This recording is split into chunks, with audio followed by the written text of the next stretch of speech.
Eugene in June. Big meet, important meet.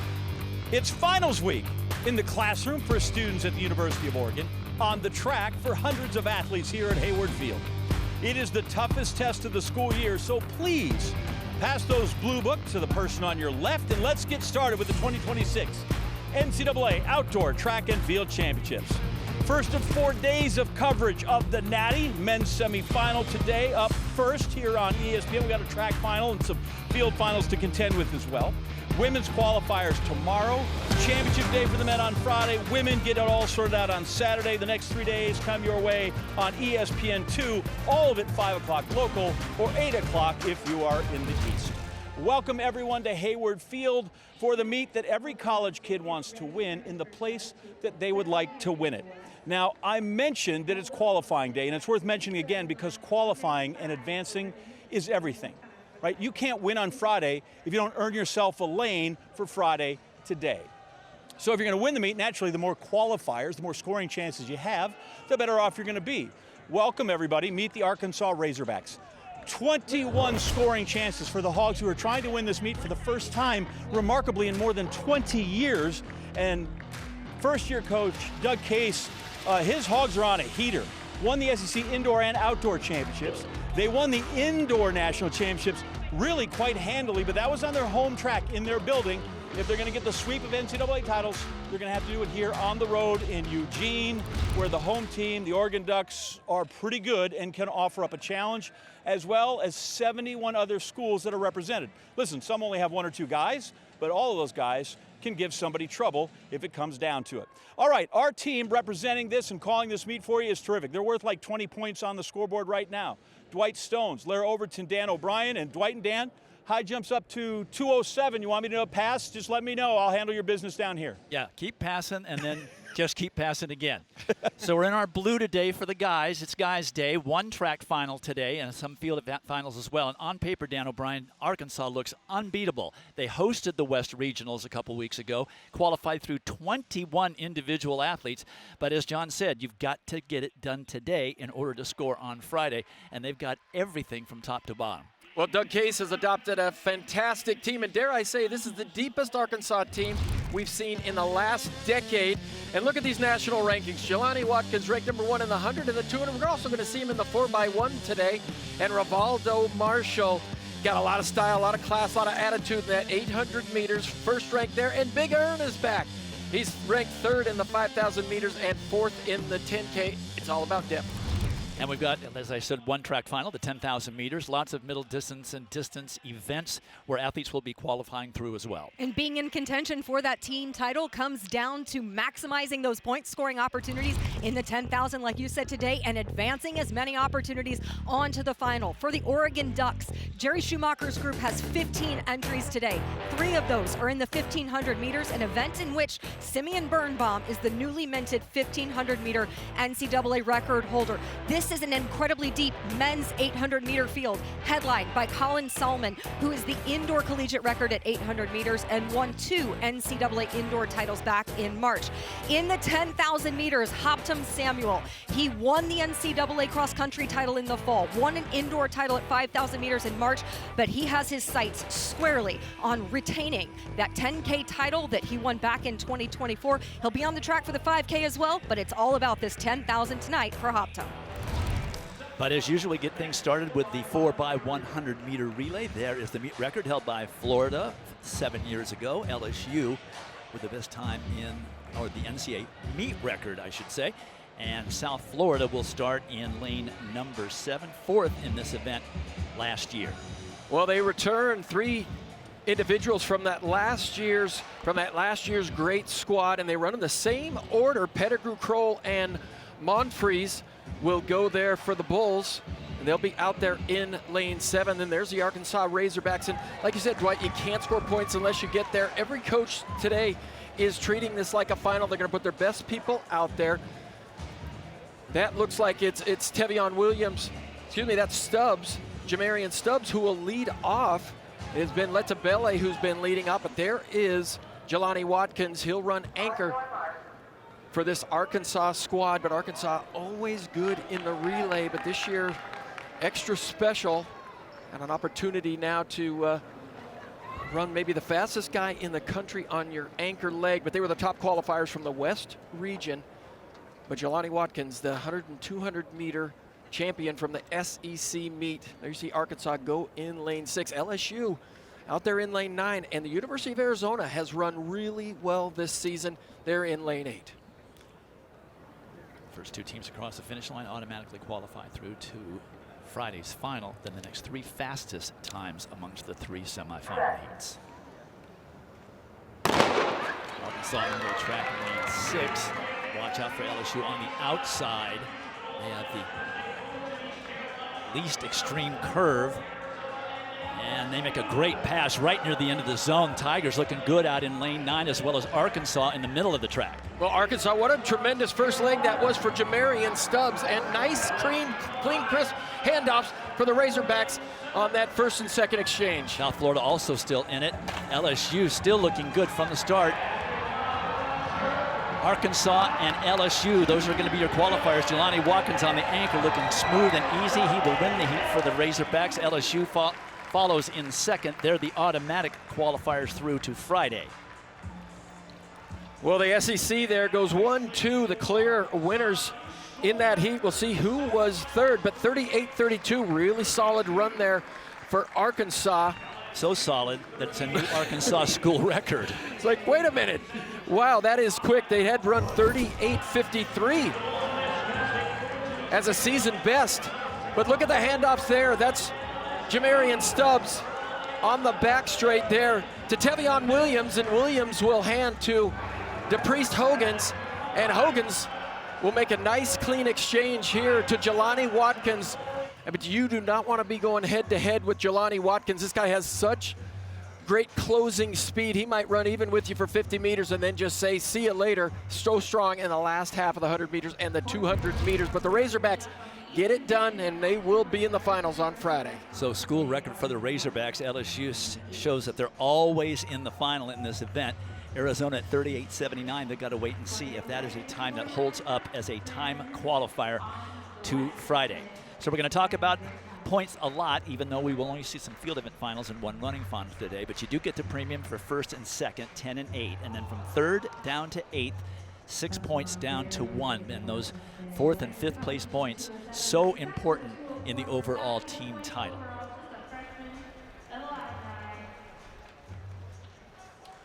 Getting ready now for heat number 2, which features the 2-time defending champion Auburn Tigers. And they have the fastest time in the country this year as well. But it doesn't matter how good your sprinters are, Dan, you know you've got to get that baton around cleanly. In the zone, don't drop it, don't step on the line.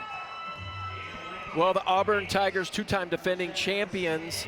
This has been the calling card for the Auburn Tigers, and there you go. Azim Fahmy, he'll lead off. He was the lead off last year when they won the NCAA championship. He's been really consistent all season long. Ajayi Kenyon Sola, Ajayi, he'll go second. He ran under 9.9 in the 100 meters at the East Region Championship, so they're going to put their strongest and fastest guy on that second leg. But, you know, what do you expect from a Leroy Burrell sprint squad at the University of Auburn? They showed out at the SEC meet, gave the home crowd something to cheer about. But these Auburn Tigers, they are going to be tough to beat. But they know what happened in the heat before them. And there you see the North Carolina A&T Aggies, led by Alan Johnson and Terrence Trammell. There's a couple of Olympians coaching this squad.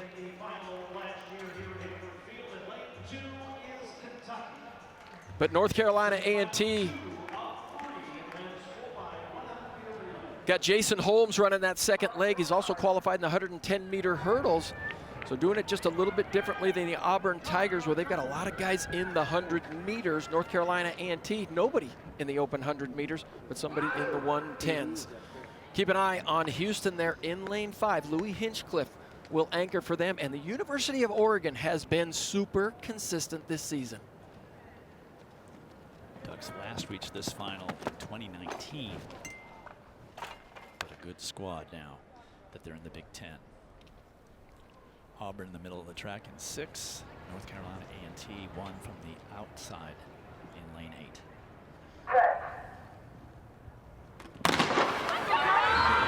hole in the gun.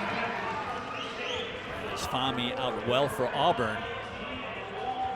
Let's take a look at that first exchange. Outgoing runner Ajayi took off a little bit late, but now making up the difference. Well, they played it safe. The Auburn Tigers played it safe on that first exchange. Fahmy did a great job on that opening leg, but the Tigers out in front here on this third leg. It's Auburn, North Carolina A&T, and Oregon.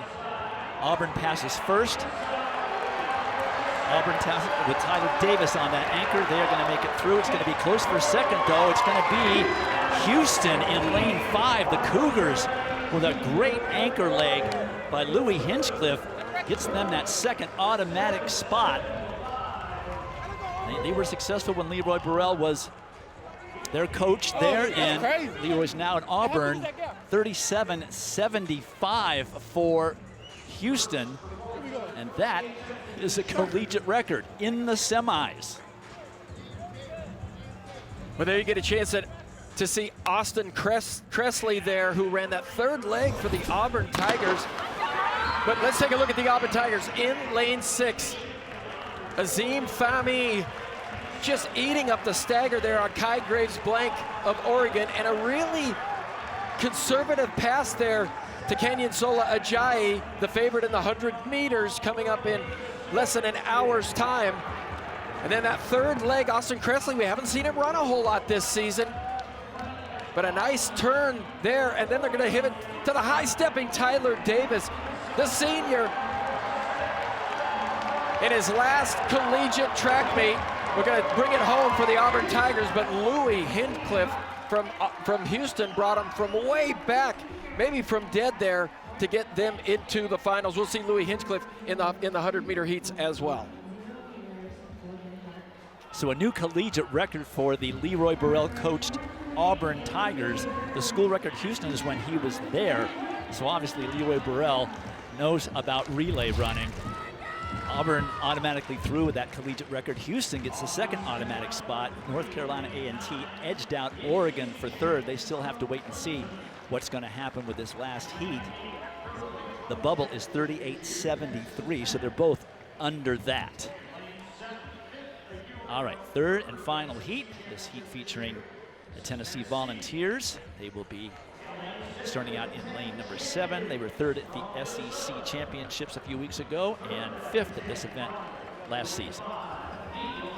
Well, they know how to run relays in Tennessee. They stepped up their game, though, at the East Regionals, qualified second. They were 5th last year, but Trenard Folson, he's gone 10:03 this season. We'll see him in the 100 meters and the 200 meters. Same schedule as some of these other great sprinters here. He'll lead off for the Volunteers. But keep an eye on this squad here, the Minnesota Golden Gophers. They are the 3-time Big Ten champ. Back-to-back wins for them, and that is a tough thing to do considering who's in that conference. USC, the University of Oregon, Ohio State. But the Minnesota Golden Gophers, they've absolutely owned the Ohio State Buckeyes over the last couple of seasons. They were third at the Big Ten championships. Let's see if they can get a little redemption on their conference rivals. You got Ohio State in lane 5, Minnesota in lane 6, and then Tennessee in lane 7. Braxton Brand looks like he'll be that third leg for Ohio State. He's qualified in the 110-meter hurdles.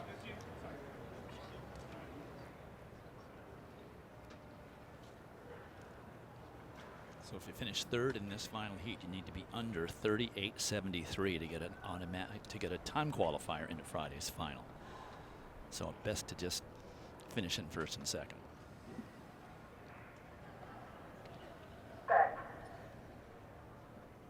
Ohio State, Minnesota, Tennessee in 5, 6, and 7. Right now Texas Tech going well. Milwaukee Snow, good opening leg for the Red Raiders. But a bad handoff there for Texas Tech. It looked like they might have run out of the zone, but keep an eye now on Tennessee in the dark uniforms, white shoulders, dark in the mid, and then clear on the outside. Clemson looks like they're running well.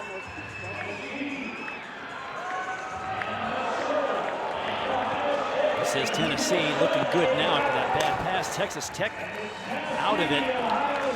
And that was Ohio State getting the second automatic qualifying spot. So Tennessee and Ohio State, flash time 38-48. Well, Minnesota could not make that final exchange, so we didn't get to see them cross the finish line. Texas Tech looked like they were out of the zone on that first exchange.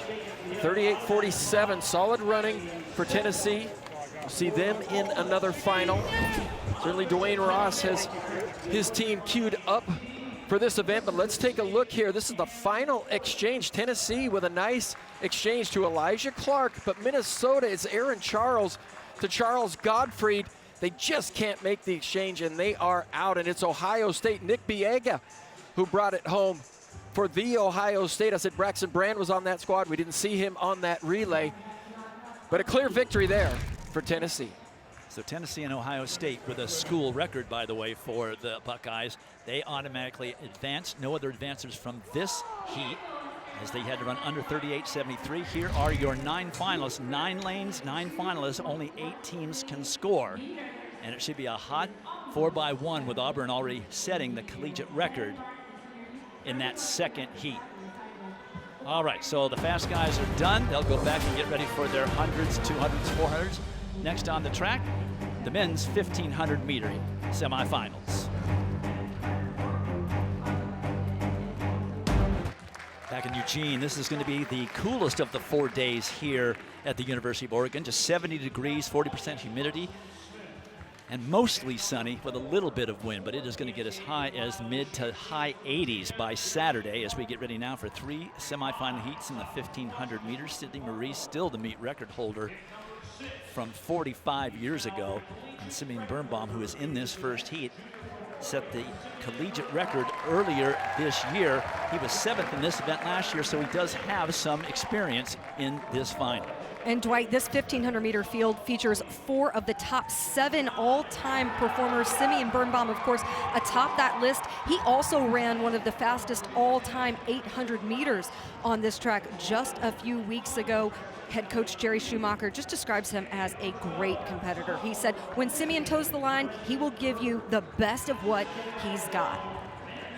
Next to him, just on the inside there, that is Martin Barco making his NCAA Outdoor Championships debut, the sophomore from Martinsville, Indiana, where he swept the Indiana state titles at the 1,600 and 800 meter distances. He's looking to continue that dominance of the UW program. You look, the last 4 titles have been won by Washington athletes Joe Wascom and Nathan Green, who traded those titles back and forth going back to 2022. So qualification for these 1,500 meter heats, there are 2 of them. The top 5 finishers in each of these heats automatically advance in the next 2 fastest times. They're looking for a 12-man final, in essence cutting the field in half. There are 24 athletes here in every event. 12 from the West Regionals at Arkansas and 12 from the West Regionals in Kentucky a couple of weeks ago. We saw Nicholas Plant of Virginia Tech there as well. He has proven himself at the NCAA championships in the 800 meters, but he's very intriguing at 1,500. He has been at the NCAA championships 4 straight years, but all the 3 previous have been at 800, so stepping up in distance for the 2026 champs. Nick Plant, the early leader from Virginia Tech. 3:35 for a personal best, won the 1,500 meters at the ACC Outdoor Championships. Not a blistering pace by any stretch of the imagination.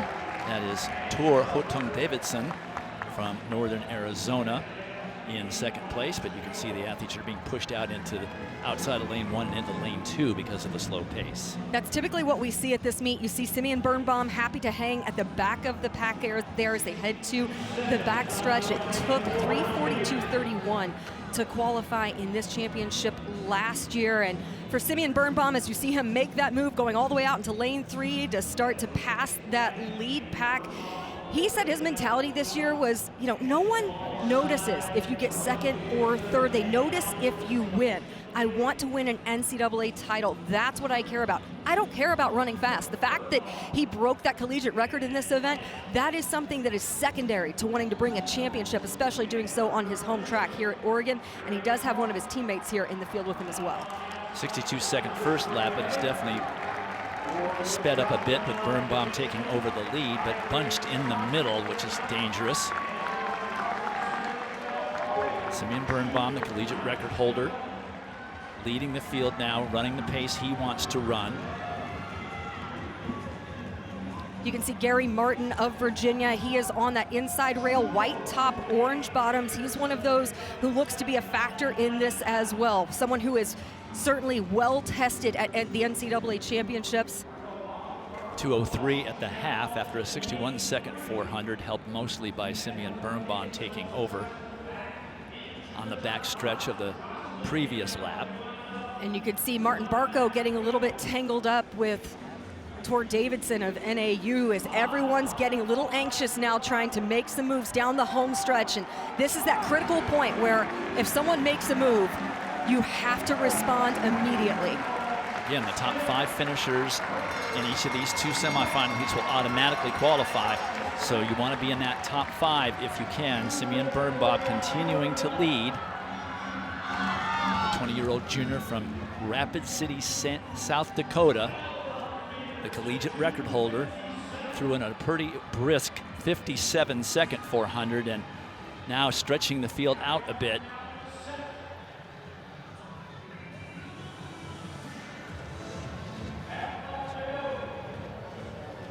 Birnbaum, Gary Martin of Virginia now in contention, as well as Brendan Herger from Michigan.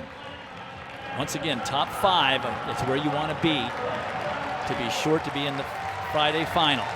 Birnbaum looking around, sees that he's not in any trouble. Here comes his teammate Thomas Palfrey into the automatic qualifying position. So 2 ducks into the final.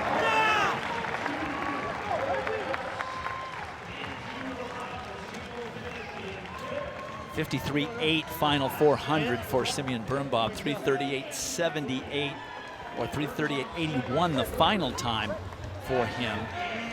But more importantly, he and his teammate getting into that final automatically, along with Brendan Herger and Matan Ivry and Gary Martin, who actually is credited with winning the heat. Well, Coach Jerry Schumacher of Oregon has talked about the margins being so very small in qualifying. You have to be aware that anything can happen, but it definitely sets the tone if you could advance multiple athletes through in this particular event. Simeon Birnbaum ensured that happened. There are the official results. Remember, the top 5 are automatically through to Friday's final. Numbers 6 and 7, they've got to wait to see what happens in this next heat to see if their time qualifies through. I mentioned there are field event finals going on today, and for a check-in on that, let's go over to Dan. Well, let's take a look at the men's hammer throw. There you see the records. Balas Kiss of USC threw a ton back in 1989, but a very intriguing hammer throw competition. This is Ryan Johnson of Iowa. He, Tanner, Texas, and Angelos Matsurenas have been bopping the national lead back and forth all season long, but Ryan Johnson, the NCAA indoor champ in the weight throw, would go big in the 3rd round, 244 feet, 1 inch. That was as far as Ryan Johnson could go. This is Texas Tanner in the 5th round, the junior from Air Force. He had a giant throw at the Long Beach Invitational earlier this year, but he's also an outstanding discus thrower and shot putter. In Mountain West champ, he won 7 of 10 hammer throw competitions this year. He'll compete for the WCAP program, the World Class Athlete program. But in the 5th round, he goes 247 feet 6 inches, so he'll continue to train at Air Force next season. But here's Angelos Matsurenas, the Big Ten champ. The Matsurenas was 2nd at this meet last year, 3rd in 2024. He coached by Peter Miller. And here in the 5th round, he'd go 248 feet 7 inches and take the victory, steal it from Texas Tanner and Ryan Johnson, and would reign supreme today. Minnesota had 3 athletes in the hammer field. There you see Peter Miller, and why not pick up your coach? Let him celebrate as well. But top three have been battling all season long, but Brent Serenas will reign supreme in the men's hammer. And remember that you can catch every field event streaming on ESPN+. Every jump, every throw of the events that are being held as we get ready now for the second semifinal of the 1,500 meters. The bubble is 3:40.29 as we take a look at Carter Cutting of BYU, the school record holder, won the Big 12 indoor mile earlier this year. He's also the reigning NCAA indoor mile champion in a very tactical race. Jumped to that lead with 400 meters to go and held off everyone who was challenging him to the line to win his first NCAA championship. And one of the men who was in that very field is Trent McFarland. He has a top 3 finish at the NCAA championships already to his credit. Fastest final lap, though, of the field, closing in a 26.35. 200 meters at the NCAA championship, so knows he has that incredible closing speed when he needs to call upon it. Laura mentioned in the last heat it took 3:42.31 to make it through to the final last year. The bubble 3:40.29. If you don't run faster than that and you're not amongst the top 5, you'll watch this race from the stands on Friday. And one of the strategies that the BYU program used to set Carter Cutting up for that success he saw at the NCAA Indoor Championships was in a workout leading into NCAAs. They ran a scout team concept. They had some of his teammates wear bibs of his biggest competition, guys like Trent McFarland and Gary Martin, and they would replicate different scenarios that could play out over the course of the race. And he said that's one of the things that instilled in him the confidence to execute the way that he did. That is Christopher Codillo of Cal Poly in the lead through a very quick 56-second opening lap. Chawachina of South Carolina there in second. And Carter Cutting currently in third. So a very ambitious first 400 meters at 56 seconds. So 62 seconds in the first semifinal. Keep your eyes on Trent McFarland there, who has that distinguishable maize jersey there of the Michigan Wolverines, the 3rd fastest collegian this year. I was talking to Coach Kevin Sullivan, and he said that every goal, as soon as he achieves it, he looks for the next one. He's never satisfied. In fact, the passcode on his phone is the collegiate record. So back when Simeon Birnbaum broke that just a few weeks ago, he had to reset it. That's that reminder that he constantly has to be elevating himself. So Dan Dwight, I was wondering what you guys did as athletes to visualize that goal when you had those marks that you were looking to achieve. Well, I know, Dan and I are both points guys and numbers guys. So yeah, I would just obsess on a particular metric height of what I wanted to jump, and everything. I put the bar at that height when I was warming up. As I'm running around the track, look at it all the time to get familiar with it so it wasn't so imposing. Overhangs in the highway would say 15 feet 6 inches, and you're always reminded of a mark. You think 8-foot ceilings in a lot of these houses as well. It's like, can I high jump over that? But no, I wrote my goals down. I put them where I could see them every single day, whether it was on the mirror in my bathroom, on my car steering wheel. So things like that, great reminders keep you going each and every day. Let you remind you why you're getting up early, why you're staying late, why you're in the weight room every day. Trent McFarland now into the lead. He had moved into second. It's a 59-second second lap, so this is a much quicker semifinal. The 6th and 7th finishers, if they stay close, could actually get through on time. Keep your eyes on Brian Masai of Arkansas as well. He's trying to make that big move to the outside. Currently all the way out into lane 2, trying to put himself into that lead pack. 2:55 at the 1,200 meter mark. Ruben Reyna from Washington doing a great job as well of trying to fight his way up into the front. And Brian Masai is running a ton of extra distance into the turn, trying to make up ground. That is still a very tightly bunched pack. A lot of contenders. Remember, top 5 automatically qualifying through, and the bubble is 3:40.29. There's a group of 6 that are getting down the home stretch.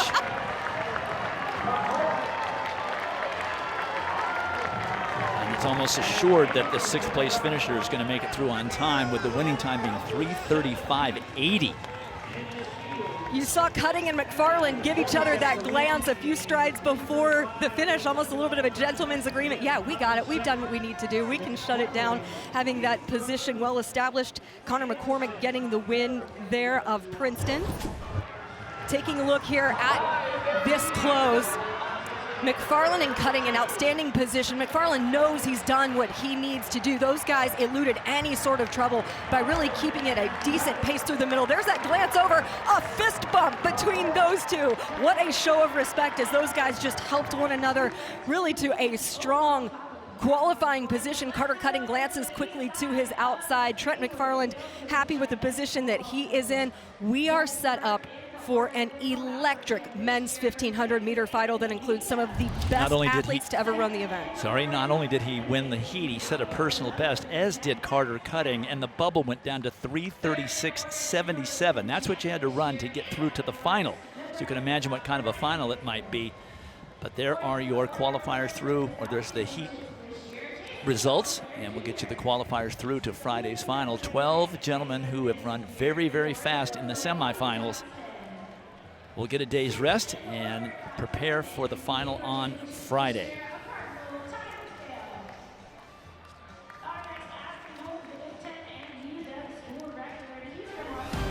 So more middle distance racing. I consider the steeplechase middle distance.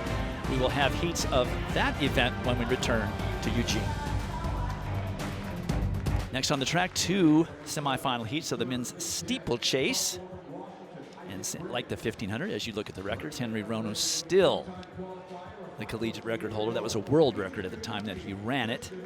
And then he also has the meet record, the collegiate record, as we take a look at Silas Kiptanui from Tulane, 10th at this event last year.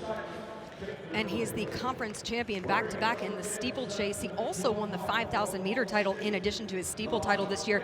And he had an incredible personal best, 18:18:09 at the NCAA East prelims just a few weeks ago. So a great indication that he has even more to bring into the NCAA championships here in Eugene. This is Christian Imroth from Eastern Kentucky. He is returning to the NCAA steeplechase field, looking to improve on his performance from last year in which he finished 12th. He is number 2 in EKU history, behind only Ahmed Jaziri, who won an NCAA title back in 2022. And this is Titus Kamaru, who is the Big 12 steeple champion from Texas Tech and one of the fastest all time in the event. They will bypass the water jump the first time around.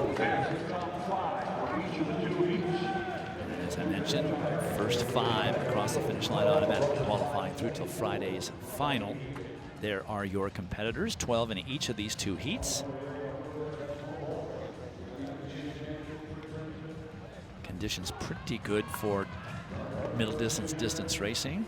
70 degrees, very light winds, 40% humidity here in Eugene. We had a little rain yesterday early, but there's no rain in the forecast over the course of this championship.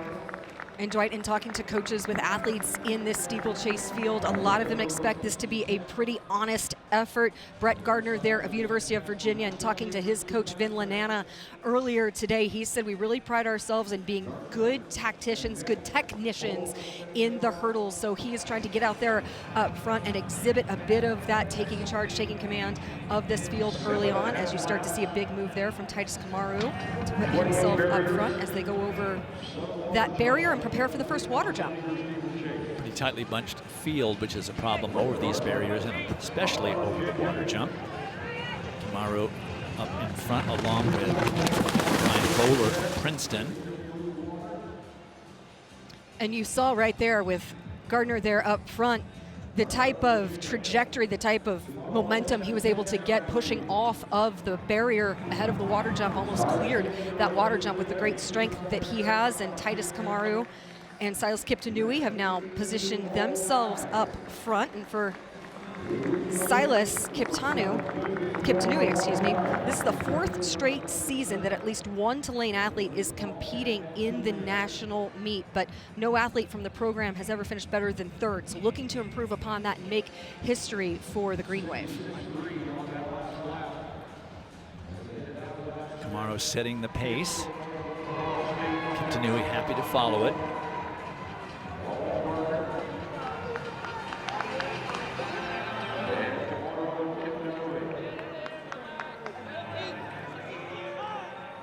Not brisk enough to really spread the field out too much. They are doing so as they get ready for the water jump. Everybody cleanly through there. So we've established pace here. We will step aside for a moment and bring you the conclusion of this race after these messages. While we have a second, the NCAA Outdoor Track and Field Championships continue through Saturday night across all ESPN platforms. For more information, visit ncaa.com, the home for all NCAA championships. Okay, a little less than 3 laps remaining in this first of 2 semifinal heats of the steeplechase. And that is Brett Gardner of Virginia out in front of Laban Kipkemboi of Oklahoma State in Kenya. This is his outdoor debut, by the way, is for Kipkemboi. But while we were away moments ago, this is what happens when you get too many people in too small a space. I'm not sure about the technical veracity of that particular way of getting over your barrier, but it certainly did not advance him. That's why you've seen Brett Gardner really strongly go up to the front, elude any of that traffic, and really use his strength over those hurdles to get some separation from the rest of the field as they come up with 2 laps to go, very tightly bunched. And Dwight, you and I were noticing that Silas Kiptanui in the all green there of Tulane started with his hat forward mid-race, about 2 laps in, flipped it backward. So a little switch there for him, and their pace has quickened ever so slightly. They were on 8:31 pace. They are now 8:27 pace. The talent and just how much the bar is being raised at the NCAA level in this event in particular is just incredible, as we see Christian Emroth of EKU. And if you remember at last year's championship, he was the one who took a tumble over the water barrier, actually did a somersault into the water. So one of the things that he's mindful of as he takes this water jump right there is putting himself in much better position. In fact, he had a 10-second personal best to qualify for this NCAA championship in Eugene. So he is really looking to position himself to be in contention, learning from a lot of that experience that he has had in previous NCAA championships. Just to give him his due, that was Riker Holtzen of Wyoming that had trouble navigating that one barrier. We're at the bell lap. And let me mention that last year it took 8:29.87 to qualify through to the final. This looks to be a huge career best for Laban Kipkemboi if he stays on this pace and maintains the lead that he has to this point, as you're seeing Silas Kiptanui go up front, and a little bit of trouble there as you see some guys putting their arms out, trying to get distance and get enough width, preparing for this hurdle right here, because you want to be surging off the turn going into that final water jump. Reminder, first 5 across the finish line, automatically qualifying through to the final. We've got 5 up there with a 6 kind of trailing. Great water jump for Christian Emroth right there. He seems to have gotten stronger as this race has gone on. So Emroth, Kiptanui is in that group now. He's in automatic qualifying position at second, just jogging across the line. A little handshake beforehand. Unofficially 8:26.71. Kiptanui winning it over Emroth and Kamaru, with Brett Gardner also an automatic qualifier, along with Nathan Davis of Army, who we didn't mention at all. And Laban Kipkemboi had a couple of tough barriers and a really bad water jump and ended up 6th. So he will be the bubble. Should still be a personal best from him as we take a look at that water jump. Not exactly sure which water jump that was in particular, but here's that great finish here between Silas Kiptanui and Christian Emroth. Puts the hand out, they get a little high five there going across the finish, having a bit of a conversation. Hey, we can cruise, right? We took care of the hard stuff, now we can enjoy this one going across the line, knowing we've secured our spot into Friday's final. Official results there through top 5. They are automatically through, and Kipkemboi has to wait to see what happens in this second heat. So we will step aside once again. When we come back, we will bring you that second steeplechase semifinal. Back here at Hayward Field in Eugene for the second of 2 heats in qualifying for the men's steeplechase. This is the collegiate leader in the event, Geoffrey Kurwa of Louisville. He was second in this event last year to BYU's James Corrigan. He is also currently 5th in the world with his time of 8:08.10, second fastest in collegiate history in the 3,000 meter men's steeplechase. In this position, we have Kentucky's Collins Kipnock, a back-to-back SEC steeplechase champion. Look to improve on his 5th place finish from the 2025 NCAA championships. He is the Wildcats school record holder in the event, having run 8:22. And then Nathan Mountain just saw his teammate in the first heat advance on to the final, number 3 on the all-time collegiate list in the steeplechase. I'm going to make an executive decision and just call him Collins Kipnock, as there is not another Kiprop in the race. It's too much of a mouthful to say the entire name. As you see the list of competitors, Geoffrey Kurwa, really the class of the field off that 8:08.10 run, second fastest in collegiate history, as Laura had mentioned, second only to Henry Rono from back in the early 80s. Up front, that is Cole Mathieson of Colorado, native of Carmel, Indiana, who is back in the NCAA championships. He was here at this event last year and coming off a personal best of 8:30.36 to qualify from the West prelim. Laura never misses a Hoosier. It's an obligation that I have, that's correct. But he's a buff now, you know. Bismack Kipchirchir of Alabama in good position as well. And this field spread out pretty quickly. They were bunched together for several laps in semifinal number 1. Oh, and we just had some trouble there because the position couldn't exactly see what happened, but one of the athletes almost ran smack into the barrier. Was that Geoffrey Kurwa? He is all the way in the back of the pack right now. Certainly some early trouble. And he's trying to get back into connected to the pack a little too quickly, I would say. There's a lot of running left to do. And you put through a spurt like that because of the adrenaline of having that mistake. Let's take a look at what happened as he's coming up to the water jump, and he just didn't launch.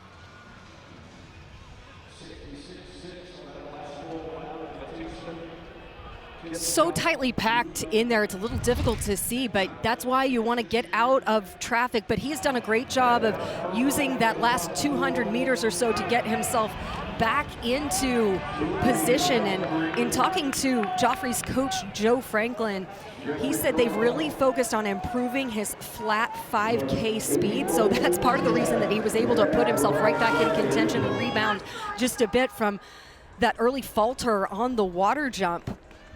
Well, we will have to see if that getting connected as quickly as he did is something he pays for later, as we're having more trouble here in the barrier on the home stretch. And we will take a look at that and give it to you when we come back for more of this men's steeplechase. We'll step aside for a moment and give you the finish of this second semifinal when we return. Back in Eugene, second semifinal of the steeplechase for men. A little less than 3 laps remaining. But just before we left, there was a little problem with the leader of the event at the time, Cole Mathieson. He came up to the barrier, plenty of room for him to navigate this, and simply just wasn't able to do it. And unlike Geoffrey Kurwa, who had a problem with the water jump and got reconnected to the field very quickly, it has not been as easy for Mathieson. He is well back now, off the pace a bit, and really struggling. You don't want the steeplechase to look like a blocking drill, Dwight. Right, and those barriers in the water jump do not move. They do not. So Bismarck Kipchirchir of Alabama, the sophomore, runner-up at the SECs, he is currently in the lead, but there's several leaders, to be honest. A group of 6 up front. Remember, only the top 5 automatically qualify. And remember that the bubble is 8:32.09. And you're taking a look right there at Benjamin Balazs of Oregon, the Portland, Oregon native right now. And talking to Coach Jerry Schumacher, he said that this has been a breakthrough last 12 months for him. He's coming off last year in 2025, a 7th place finish at the NCAA championships, also took 7th at the USA championships. And Coach Schumacher says Ben has really just continued that arc. He said his development, Ben's development, has been really fun. This is an athlete that Coach Schumacher actually watched as a youth athlete training with the Bowerman Track Club. So to see him do what he's doing at the University of Oregon has been really special. And he's run an incredibly smart race, Dwight. He's been really tactical and conservative on the early part of the race and has eluded any of that trouble and that drama that some of the others in this field have faced to this point. Balazs and Kurwa now up front. Kurwa, you might remember, had trouble navigating the water jump the second time around, but recovered nicely as they take the bell. There's still 6 or 7 athletes in contention for those automatic spots. Cole Mathieson, who had trouble with the barrier, trying to hang in there. He's back at about 8th now. Balazs now in front. And one thing Geoffrey Kurwa learned from his runner-up finish last year was the fact that he needed more speed in the last 400 meters. Coach Joe Franklin said we really needed 2 seconds on the field with 200 meters to go. So we've used this year to find leverage. We can close significantly better than we did 1 year ago. Geoffrey Kurwa is in great position there as you see them navigate that final water jump. So we'll see how much strength he has currently sitting in the position that he is. Balazs leading over Kipnock. Kurwa is there. There's a definitive group of 5 right now. Those will be the automatic qualifiers. Here comes Kipnock, who's going to win the heat over Balazs. But there's a clear 5. And of course, the 6th and 7th placers are sprinting because they are hoping to get a time qualifier. The pace of the second race was faster than the first. So let's take a look and see what those 6th and 7th places are. There is Collins Kipnock, who is the winner of the heat. 8:26.57 and 8:26.57. They both got the same time they got through, and it's only because they sprinted that last 50 meters. But you can see that respect a few strides before the finish as we take a look at the final water jump for all of these guys. Look at how much clearance Kipnock has on that water jump, and you take a look, there they have, they're glancing at each other. All right, gentlemen's agreement here, but Coach Lonnie Green of Kentucky told me that Collins, his focus all year has just been improving upon his 5th place finish from last year. He has so much momentum to improve upon that and so much motivation to do so. So that's what the focus has been all year long, and certainly proved that he's in fantastic position to do that on Friday. So there are the results of heat number 2. All 7, the top 7 are going to make it through to Friday's final. The 6th and 7th places based on time. And Collins Kipnock of Kentucky, the leading time over the 2 heats, but they were very even. And the winner of heat number 2, I believe, is John Stairs with John. Actually, Dwight, yeah, I have the 3rd place finisher, and happy that he could be that, Geoffrey Kurwa. This event's hard enough without taking headers into the water jump. Tell me what happened. What I can say is that I don't even know what happened. Yeah, it's like we run, I don't even know how to explain that, but I thank God I managed to still wake up. I did not even fall, but I just hit a barrier. But I had to be strong enough to just get up and just because it was still early, and I feel I was not out so much. And my plan was to qualify for finals. Yeah, and I thank God I finished it good and advanced to the final. Yep, you get back in the front, you get into the top 5. Real quick, anything hurt that we need to worry about between now and Friday? I don't feel it now, maybe, but I feel something. My knee. I hope maybe it will be good. Before Friday, I'll be. Hope it's good. We'll let you go and see the trainer, get ice, and get some treatment. Congratulations. He's through. Dwight upstairs. All right, John, my apologies for that confusion. Kurwa talking about a little bit of a nick maybe that he got from missing that water jump, but he's through to the final along with Colin Skipropknak of Kentucky, and that final will come to you on Friday.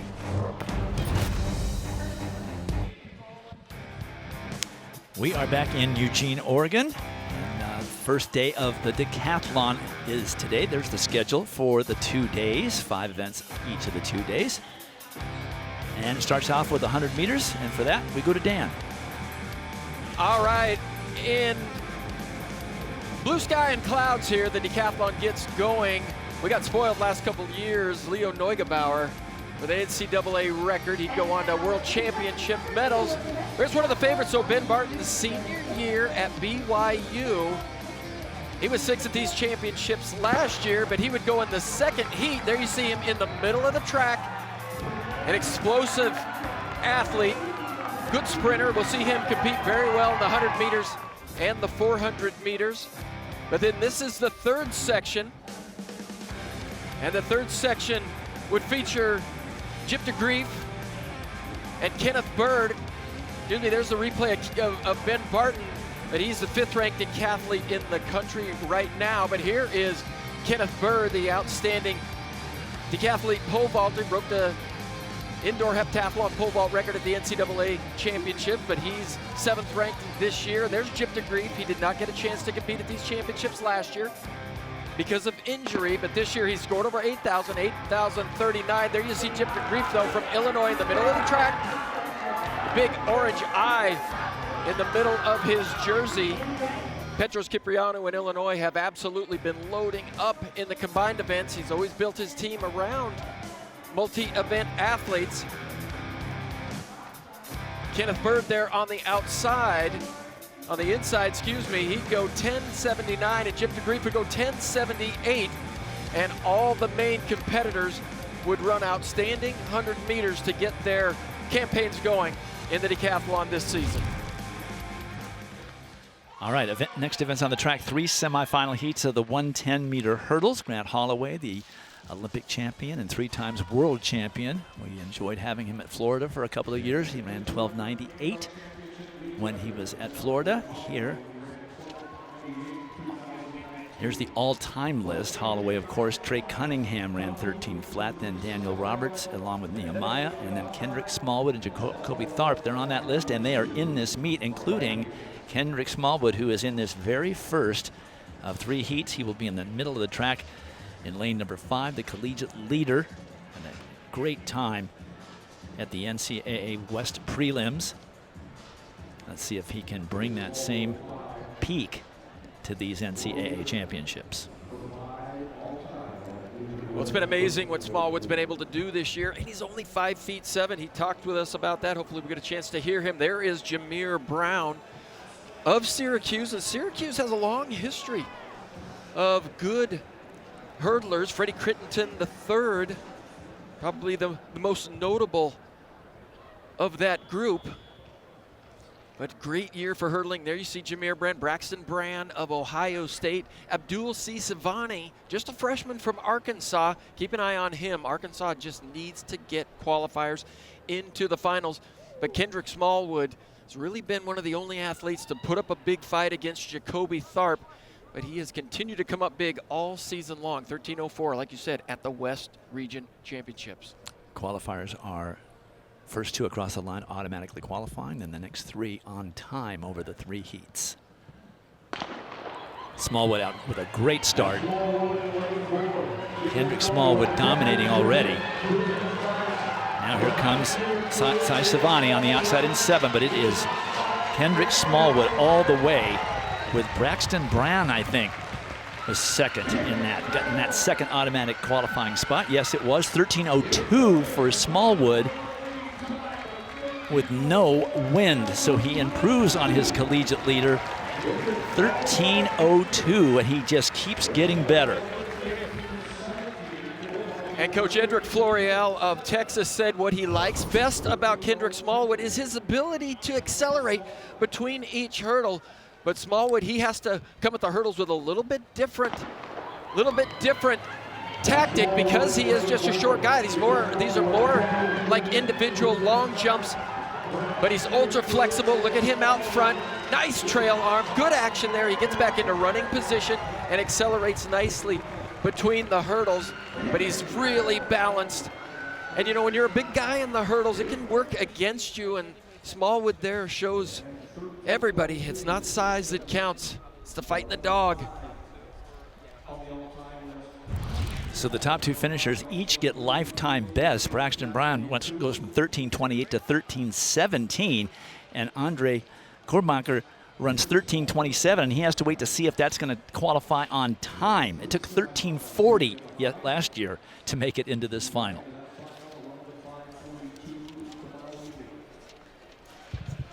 And there is the other side of the Smallwood-Tharp rivalry. Jacoby Tharp will go in this second heat. He is the defending champion. He has won 3 consecutive NCAA hurdle titles when you count indoors as well, and 4 times he is a conference champion. Jacoby Tharp, really special. Look at this resume that he brings. Just a junior for Leroy Burrell, and a great rivalry between he and Smallwood. He just watched Smallwood drop a 13:02 right in front of him. His personal best, Tharp's, is 13:01. Well, if Jacoby does anything, it's answer the call, step up. He'll see Smallwood run that 13:02 in the heat in front. Watch Jacoby now run a good time as well. But as well as his NCAA Outdoor Championship, he won the USATF Championship, made it onto a World Championship team and made it all the way to the final. But he was the first collegiate to win the senior title since Greg Foster did it clear back in 1978. That first heat was the fastest qualifying race in history, and second fastest time in the world for Smallwood as we move along to Malachi Snow of Texas Tech. He started his career at San Jose State, but now he's a Red Raider. Well, we talked a lot about him in the indoor season because of that 60-meter and the 60-meter hurdle combination. He's just one of those rare athletes that can sprint as well as hurdle. But he went 13:18 at the West Prelims, kind of based on that first heat. Everybody's running a little bit quicker. You can see Malachi Snow come away with a personal best. And there's Demario Prince, 13:22 for him last season as a PR at the Jamaican Championships, but the the Big 12 outdoor runner-up. He attended St. Jago High School, one of the premier athletic powerhouses in Jamaica, so he brings that international experience here. But Jacoby Tharp has turned away all competitors this season and most of last on the Bowerman watch list. He knows to win that award, he needs to be perfect.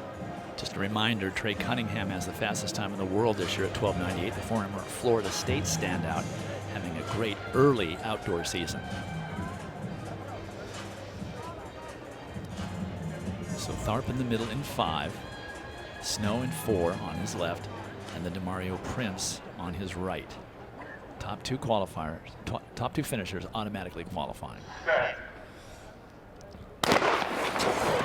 Good start from Tharp, but a great start from Joan Campbell of Arkansas. Now here comes Tharp asserting himself, his dominance. He just made an amazing move between hurdle 3 and 4, and he was going for that time. Look at this. If it's not windy, it's a world record. 12:75 with 1 meter per second of wind. That is insane. He improves his lifetime best by more than a quarter of a second in a semifinal and breaks Aries Merritt's world record. Well, that is going to be a shot heard around the world, and he said coming into these championships that he thought he could go under 13 flat.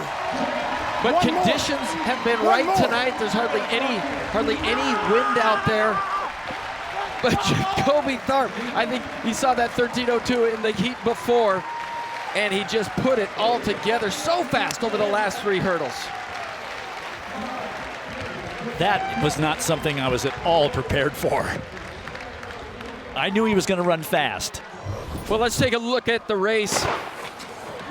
And Jacoby Tharp, he just didn't want to make any mistakes at the beginning, so you can see he was a little conservative to that first hurdle. Ran with everybody for the first 4 hurdles, but look how he pulls away from everybody here. This is a fantastic hurdle group who ran fantastic times, but Tharp just runs away from him over the last 3 hurdles. And when I look back on the world records that I certainly have seen, and that's Aries Merritt and guys like Roger Kingdom, they've really charged hurdle 10 and then just run off that last hurdle.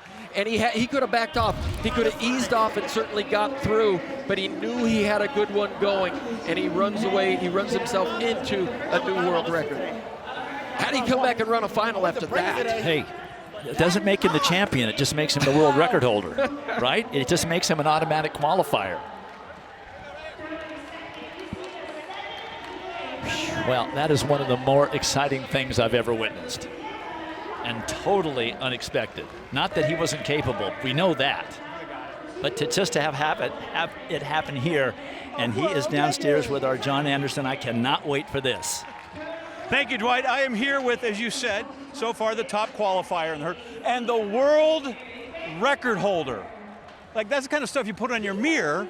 This is the kind of stuff you dream about. What's it like to come across the line and see 12:75? Bro, coach just said execute. My last 3 hurdles were kind of trash. I'm like, okay, I ran 12:98, 12:97, broke the collegiate record. I'm cool, more for tomorrow, or the next day. 12:75, I have more on my legs. It's I have no words, I'm speechless. Well, I'm going to try to see if we can pry some stuff out of you, because it's one thing to be an NCAA champ. Oh, yeah. The world record holder. No one in the history of the world's run faster than that. I'm speechless. That was not a picture-perfect race. I'm truly at a loss for words. I don't know. I don't know. So what were we thinking we were capable of coming in? I mean, I knew first round I wanted to hit it hard so I could focus really in on the final execution, handle my business. This round was all about getting through, surviving, and advancing. And this is a huge bonus, but I mean, look, it doesn't matter unless I win, so we'll keep going.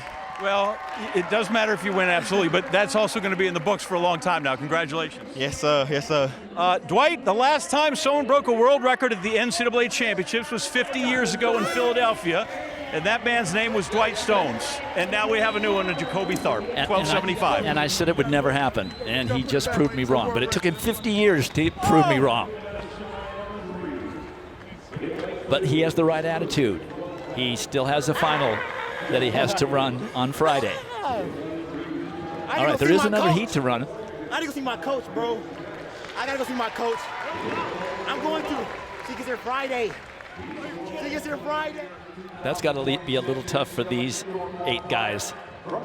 Not only the wait, but to realize what just happened in their event as they get ready to also try and qualify through to Friday's final. Let's set this field.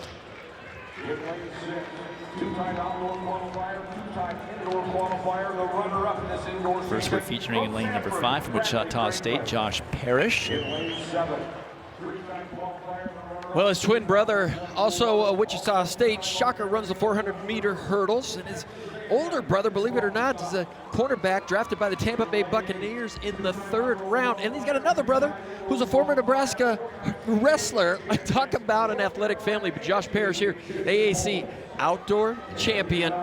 And I'll tell you, I'm having a hard time recovering from that world record, right? As well as we take a look at Bradley Franklin, and he was Jacoby Tharp's main competition in the indoor season, but Bradley Franklin has had a great outdoor season, 13:25. I think we still haven't seen his best outdoor running this season.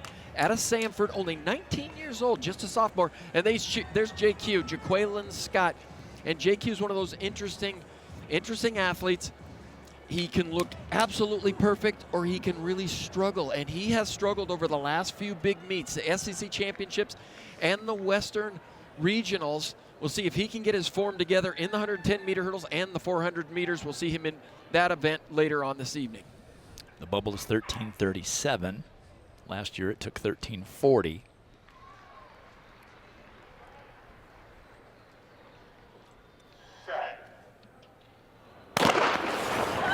Parrish in 5, Franklin in 6, Scott in 7. Parrish out well, as is Franklin. It's Franklin. And now here comes Jason Holmes of North Carolina A&T. It's going to be Holmes, and it looks like Franklin gets the second automatic spot. It was Jason Holmes in 13:17. which is a huge lifetime best for him. And then Bradley Franklin at 13:29, just off his lifetime best. And Jaqueline Scott at 13:45 will not advance in 4th place. Well, we talk about how good the conditions are down there right now. Just to put up fantastic times, expect good times now in all the sprinting. It was an interesting run over there in the outside 4 lanes. There you see Bradley Franklin in lane 6. JQ was there. Zach Eckstein, the transfer from Arizona, now at Florida State, there on the outside lane 9. But Jason Holmes, they were clattering him down there on the last 3 hurdles, but Jason Holmes improves his lifetime best by 0.2 of a second, finds himself in the mix now in the finals. But of course they should be good hurdlers at North Carolina A&T with Alan Johnson and Terrence Trammell there. So there are the official results for that final heat, with that Zach Eckstein at 3rd, getting through on a time qualifier. So none of us have recovered from the world record that we saw in semifinal number 2, but there's still a final on Friday. And let's take a look at the competitors that will advance to that final, along with world record holder Jacoby Tharp, Kendrick Smallwood, who is certainly competitive enough and capable of more than that, but it's not something you see every day. It's been 50 years since there was a world record set at this meet, and Jacoby Tharp is the new king of the hill in the hurdles.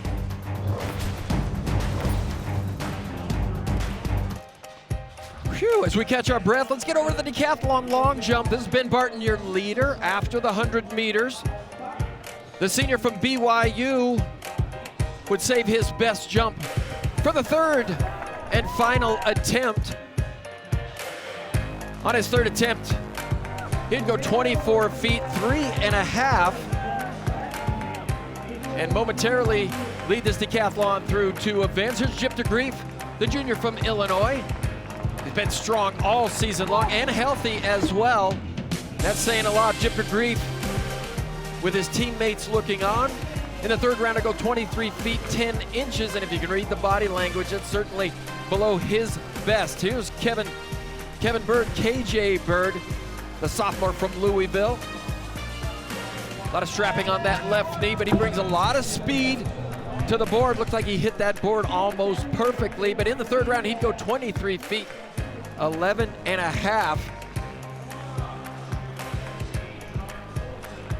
But to close out the long jump competitions was Maxwell Forte of Duke, the senior, and he would stretch out a big one of his best events. In the 3rd round, he'd go 25 feet 2 3/4 inches and come away with the event win and move into the overall lead in the decathlon.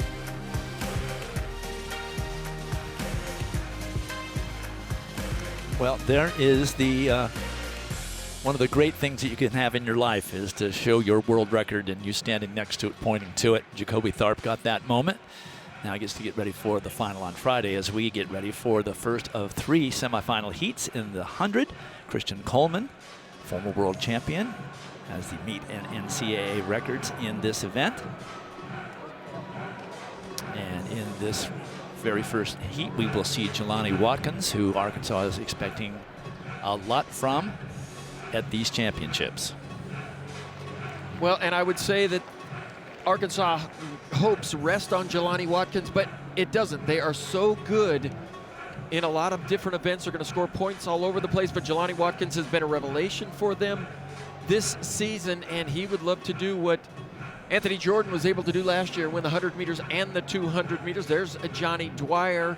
He was 7th place the indoor 60 meters last year out of Penn State. He's run a legal 10.05, but he's dipped under 10 flat last season. A lot of good guys just went absolutely crazy. The regional meets were nuts from time standpoint. I've got a lot of guys who dipped under 10 seconds this season. Devontae Howell of Tennessee, Trenard Folson in this heat as well, but all eyes should be on Jelani Watkins in lane 5. Just an exceptional athlete, plays football, wide receiver, but he closes like no sprinter in the country. Like all straightaway races, there's the top 2 across the finish line automatically qualifying. in the next 3 fastest times over the 3 semifinal heats.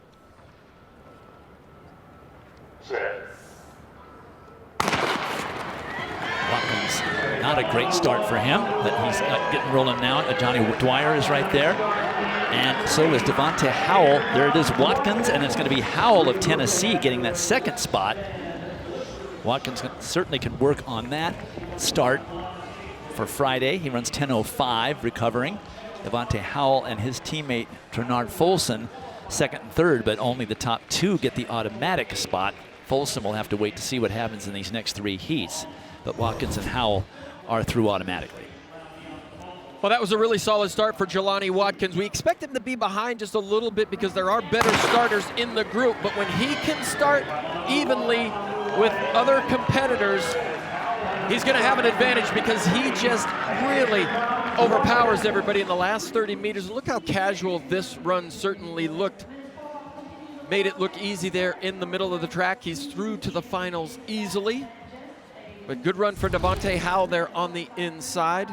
See him in the finals as well, but that might be the easiest 10:05 I've seen all season long. That was a very relaxed 10:05, and we've been talking about the depth of this Arkansas team. Just look at what they bring in terms of national rankings and the point potential that they have at this meet, providing they get their folks through. Watkins is now officially through in the 100. He'll have the 200 later. We'll be seeing the 800 soon as well. Well, and one of the interesting points about Arkansas is that they're going to score points everywhere except for the decathlon, and that's an area that they've scored a lot of points in the past. So this team looks just a little bit differently. So moving along to heat number 2. And this heat will feature in lane number 6 from Auburn, the sophomore from Nigeria, Israel Okon, who was a finalist last year, finished 7th in this event. Well, Okon has really stepped up his game in the last month of the season. Yes, he was 7th last year, but he dipped under 10 flat at the East Region, at the East Regionals. One of the fastest 17-year-olds on the planet last year. Just taken that talent right into his sophomore year. Has been pretty healthy all season long, but he and Ajayi, who we'll see in the 3rd heat, Kenyasola Ajayi, the number 1-2 Nigerian sprint pairing, be the best sprint pairing in the country. African record holder Ajayi and U20 world record equally. Israel Okon in the 60 meters. There's Mustafa Botkin of Middle Tennessee. We get a chance to see him in lane 4. He's got 9:94 this season. Like I said, the times this year have been absolutely amazing, but the Conference USA champion this year, new school record at Middle Tennessee. He's in lane 4, and then they're in lane 5. Welcome back to NCAA track and field. Louis Hinchcliffe, the NCAA 2024 champion. He was at Washington State University, then he transferred to Houston so that he could work with the great Carl Lewis, and Carl took him to great heights that season. But last year turned pro, didn't run in any meets that I can recall, and then boom, here in 2026, he's back on a collegiate roster, and he's running for the University of Houston, and he's running very well. If he were with us at the top of the show, you saw him bring his Houston team from about 4th or 5th on the final leg into an automatic qualifying 2nd place finish in the 4x100 meter relay, and he passed some pretty good people, and he was quite a bit behind. So let's see if he transfers that speed here to the flat race. Top 2 finishers automatically qualifying to Friday's final, then the next 3 over time. And the bubble right now is 10:18. It took 10:10 to make it through to the final last year. Well, and Dwight, this is amazing. In this heat, in the semifinal 2, Tyler Davis of Auburn goes in 2. Israel Okon in 6 of Auburn. Azim Fahmy in lane 8. They qualified. Auburn Tigers qualified 5 guys at the Eastern Regions to run here in these semifinals. And we just saw Jacoby Tharp, so something good is cooking in the sprints and hurdles in Auburn. They just hosted the SEC Championships about a month ago down in Auburn. Hinchcliffe with a great start. Okon is there as well. It's Okon. Hinchcliffe's got a lot of waking up to do. It's going to be Okon and Botkin are your automatic qualifiers. So Hinchcliffe a little bit better with a running start, as we saw in the relay. 10:07 for Okon. 10:09 for Bachman. Let's see if Hinchcliffe ran fast enough to be in the mix for an automatic qualifier. Well, time qualifier, he is on the bubble. Based on the thousands, he may not be on the bubble. Well, Israel Ocon continues to run well. He ran back-to-back personal best in the East Championships, in the East Regionals. He ran 9:99, 10:02. Here he backs it up with a 10:07. But look at him run away. Look at him run away from Louis Hinchcliffe. Azim Fahmy is there as well. And I was keeping an eye on Tevajon Williams of Arkansas, because if he can get through to the finals, he'll get some points for Arkansas. But look how relaxed Israel Ocon is there. Just managed that heat very well. Azim Fahmy, 10:21, and Tyler Davis, 10:21 as well. We'll keep an eye on those times. 10:18 is the bubble, so that means Fahmy and Davis both out. They will not qualify by time, but Ocon and Bachman are automatically through, and Hinchcliffe, depending on the thousands, may or may not be the bubble. Tom Lewis is telling me he's out, so only the top two are going to make through into the final as we get ready for the heat number 3. This heat will feature the aforementioned Kansola Ajayi of Nigeria. He's the world leader. He's run 9:84 a couple weeks ago in Lexington, Kentucky at the East Regional, and now number 2 in collegiate history behind Christian Coleman. Well, he made a little bit of a rookie mistake there, the junior, at the SEC Championships. It was winner by heat only. There's so many heats in that SEC Championship, and he backed off and let his teammate pass him at the very end and did not get in the finals of the SEC Championships, believe it or not. But it didn't seem to affect him that much. And you talk to Coach Ken Harnden and Leroy Burrell and say, what did you tell him? Say, you don't tell him anything. He knew exactly what he did wrong. He came back, ran strong in the relay, and then he went to the East Regionals and absolutely tore it up. Conditions were absolutely perfect for those sprinters in the East region. They saw some fantastic times, but Kansola Ajayi is just a phenomenal runner. 21-year-old phenom from Nigeria. Competed at the World Championships last year in Tokyo, but he was discovered 2021 by Coach Alapade Lawal at the Lagos Club Athletic Series and has just been improving ever since. There's Eddie Nkedia, the Big Ten outdoor champ, huge wins at the Big Ten championships in Nebraska. He ran some phenomenal times. But talking to Coach Emmanuel from USC, he said Eddie is ready to roll.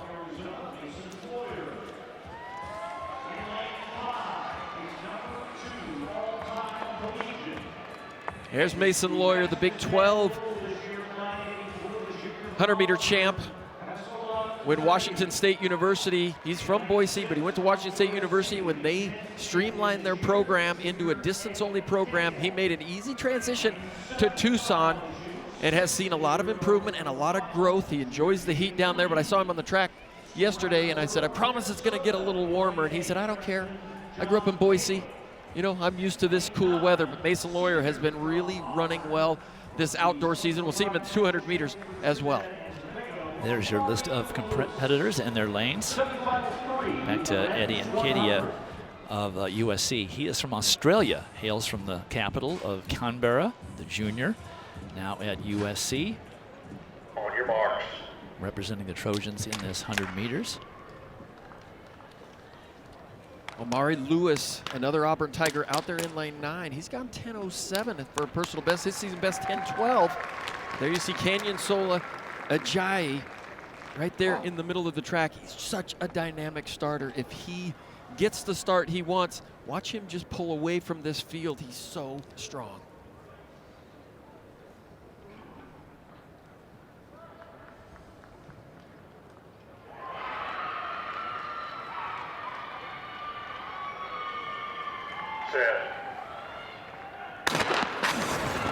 Good start for Nkedia. Ajayi's got some work to do, but now here he comes. It is Reed, though. It is Jaden Reed. Right at the tape, it's between Jaden Reed and Ajayi for first, but they both are going to automatically qualify. It was Ajayi with 9:94 and Reed at 9:95. That's a big lifetime best for Reed, who had never broken 10 seconds before, into a 1.1 meter per second, basically a 2-mile-an-hour wind in their face. and they run 9.94 and 9.95. This track is fast. If you wondered about the times at the East Regional prelims, 9.84 for Ajayi, but he runs 9.94. He backs up that run that he did at the East Regions. And we didn't get a chance to really say anything about Jay Reed on the outside for LSU. He's been running well all season long. No surprise there to see him dip under 10 flat. But look at the patience by Ajayi. He doesn't get the best start. He knows he doesn't have to put any more pressure in. He just continues to run his race. And when he's patient like that, think about what time he runs now if he can get a good start. But two guys legal under 10 flat in that heat. So there are your automatic qualifiers. And Katia also gets through because the bubble became 10:15, which is the only event we've seen so far where the times this year were slower to get into the final than last year. As we look at our advancers, you'll see that 10:15 was a time for Mason Lawyer. He made it in by 3/1000ths of a second with that 10:15. So Kenyasola Ajayi backs up his great East Regional time, advances to the Friday final. When we come back, it's the one-lapper, the 400.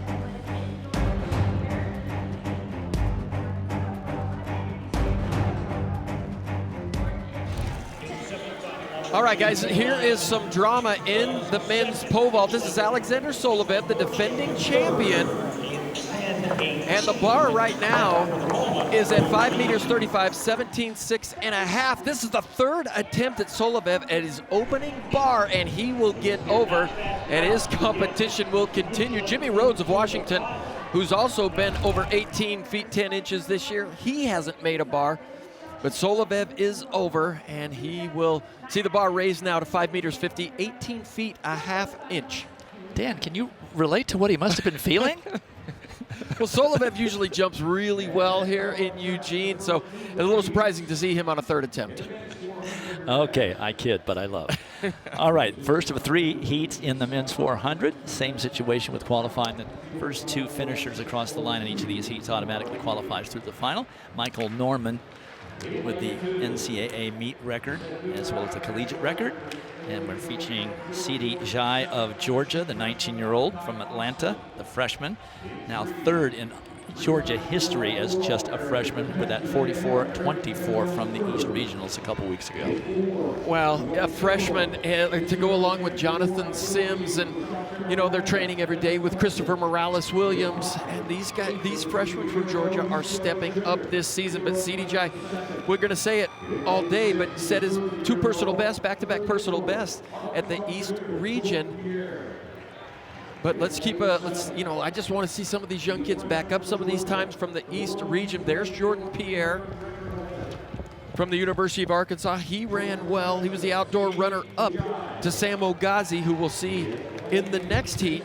But Jordan Pierre's having a great season. Doug Case is high on him. He said, sky is the limit. Look for him to run fast, get through to the finals here.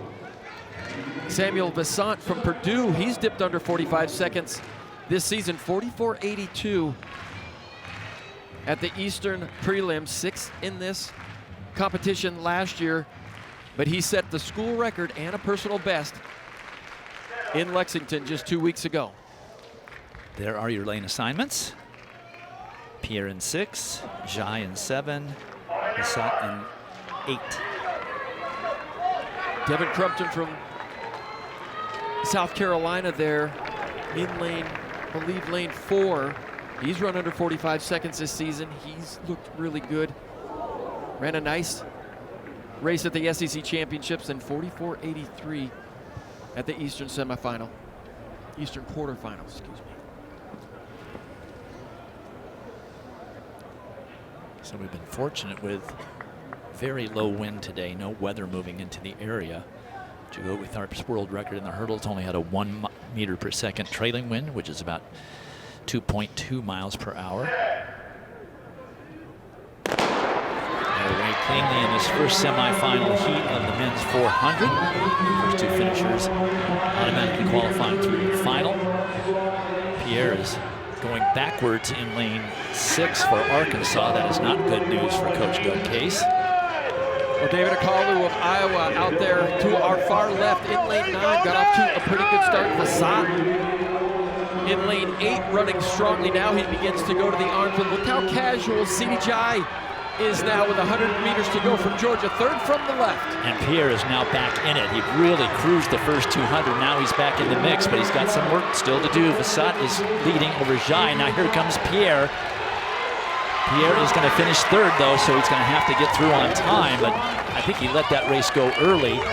We're watching the Arkansas athletes very carefully to see how many people they're able to get through to the final. But CD Jai ran a smart race, ran 44.82 with Vassat at 44.85. Just for reference, last year it took 45.44 to make it through, so Jordan Pierre is probably in a good space regarding a time qualifier. Well, when you look at the technique, look at Samuel Vassat, the junior from Paris, France. They're in lane 8, head bobbing, arms really working hard.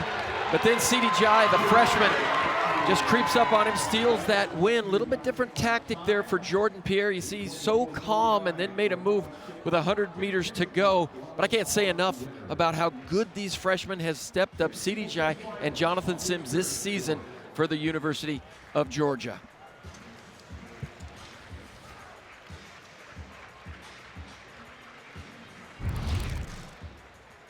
So CD Jai runs a pretty even race, comes across with the victory, 44.82. Vassat from Purdue just behind him at 44.85, and Jordan Pierre of Arkansas at 44.89 is almost guaranteed to be a time qualifier. As we move along to heat number 2, this heat featuring the other Georgia freshman, Jonathan Sims, who we've been speaking about, third in the 400 at the SEC meet just 2 weeks ago. Well, he's answered the call all season long, just thrown into the fire against some of the best guys in the country, and he's competed very well this season. Down on in lane number 5 from Florida, the junior, Justin Braun.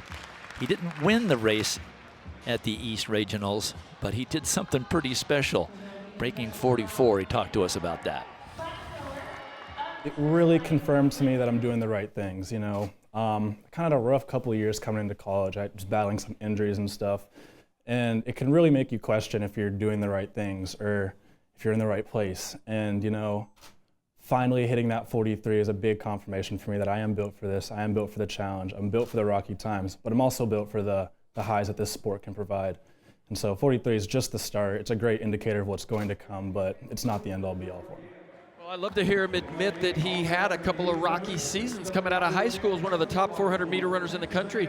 Went to USC for a couple seasons, didn't get it done, but he arrives at Gainesville and just knew that that was the place for him. Coach Mike Holloway really has hammered discipline, working on your technique each and every day. Be ready for what the day brings and the opportunity to get a little bit better. And Coach Holloway even admits he's had to rein him in a little bit because his personality is really big. But I'll tell you, he's risen to the occasion all season long. He just runs with great confidence, great freedom, and he's a really fun athlete to watch.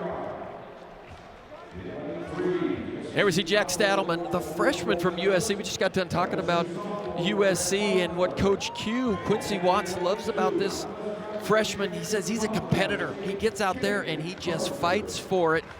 And he said that's something you can't teach an athlete. You can teach him, you can get him in shape, you can teach him how to technically run the race, but you got to have some fight in you. And he said Jack Stadelman, kid from Temecula, has got a lot of fight in him.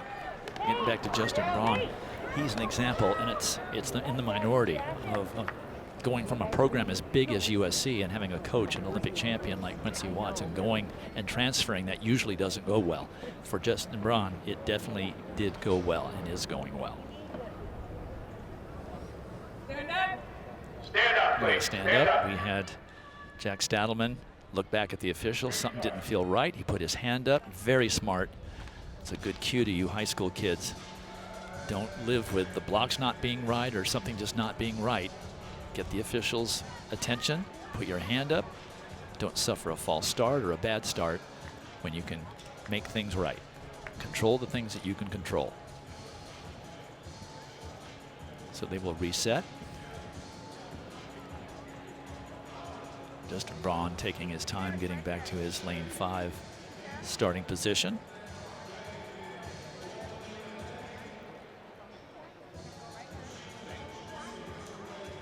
Well, and it's all about routine for these athletes. When they get called back up, you have to just reset and completely go through your routine as you get into the blocks. It's got to be the same every single time. And I really relate it, kind of like a putter, like a PGA pro getting over the putt.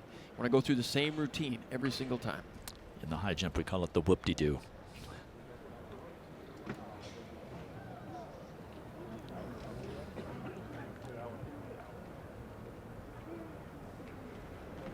So from the inside, middle of the track, Justin Braun in 5, Jack Stadelman in 6, Jonathan Sims in 7.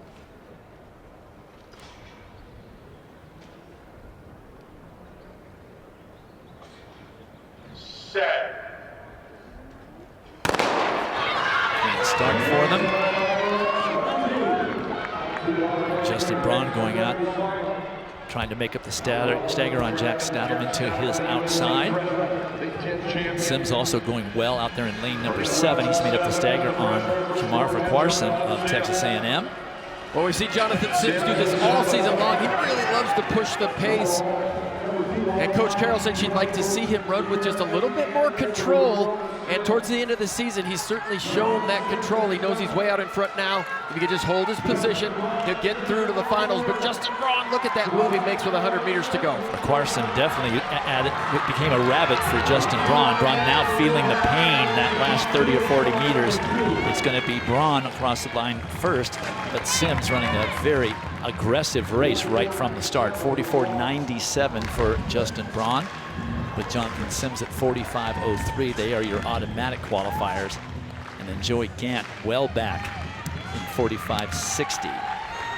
Well, we said Justin Braun, you know, he transferred from USC, but while he was at USC, he was a 2-time All-American, so he had some success early on. But look at Jonathan Sims. He loves to push the pace on the outside, and I think he knows right where he's at in this race. He can back off just a little bit. Justin Braun there on the inside, really steady in that last 100 meters, and both of these guys up front just saving a little bit for Friday. But talking to these coaches as we got into these championships, I said, hey, how do you want these athletes to run? And they said, you got to run it like a final. You can't score points if you don't make it to Friday, and you got to approach these races as if they were finals. Well, 2 of the 3 athletes we focused on made it through automatically, but Jack Stadelman had a tough race, 46.01. He's out of it in 6th place. Kamar Farquharson, he's got to wait through one more heat to see if his time and Joey Gant's time will hold up as time qualifiers. So we move along to heat number 3, and this was the man of the hour from the East Regional. Sam Ogazi, the defending champion, the world and collegiate leader. He was a finalist at the Olympic Games in Paris. Here he is last year, just dominating this race. Look at the gap in the final. These are the finest collegiate 400-meter runners in the country. And he simply ran away from the field to a crushing victory. 44.84. So he has a huge target on his back, the junior from Alabama and Nigeria. Number 3 in collegiate history with that 43.82 that he ran in Lexington just 2 weeks ago. Well, Coach Blaine Wiley says that nobody can close like Sam Ogazi, and he's proven that all year long. And what's interesting is, I've mentioned this before, he saw Doris Lemon-Golay win the Bowerman last year, and he said, how do I get one of those?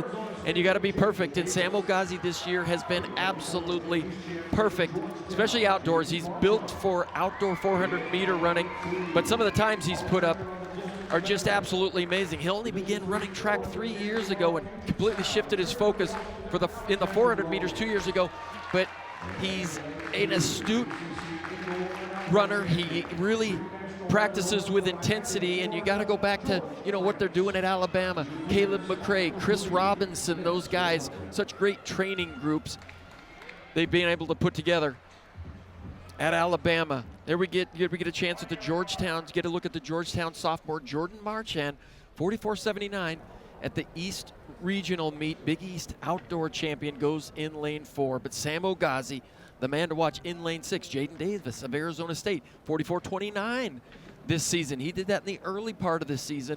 The junior from ASU on the inside of Ogazi, and then Tom Leonovich of Arkansas in lane 7.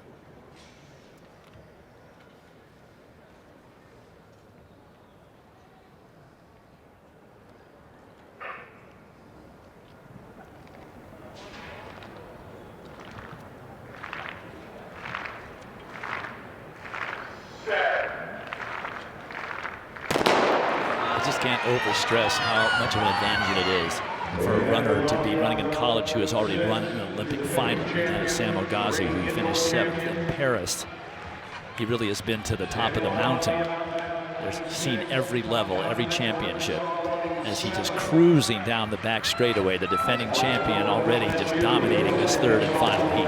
Well, so confident that he knows he can get out in the first 200 meters and still have all that strength and power at the end. Amal Glasgow from LSU, second from the left. He's had a good season and part of the national leading 4x4 team for LSU, but look at Ogazi now, just relaxing straight away from this field. It's going to be Ogazi and Marchand for the automatic qualifying spots. Jaden Marchand from Georgetown and Trinidad and Tobago comes up with a very strong finish, 45.26 for him, but Ogazi just cruises a 44.73. No big deal.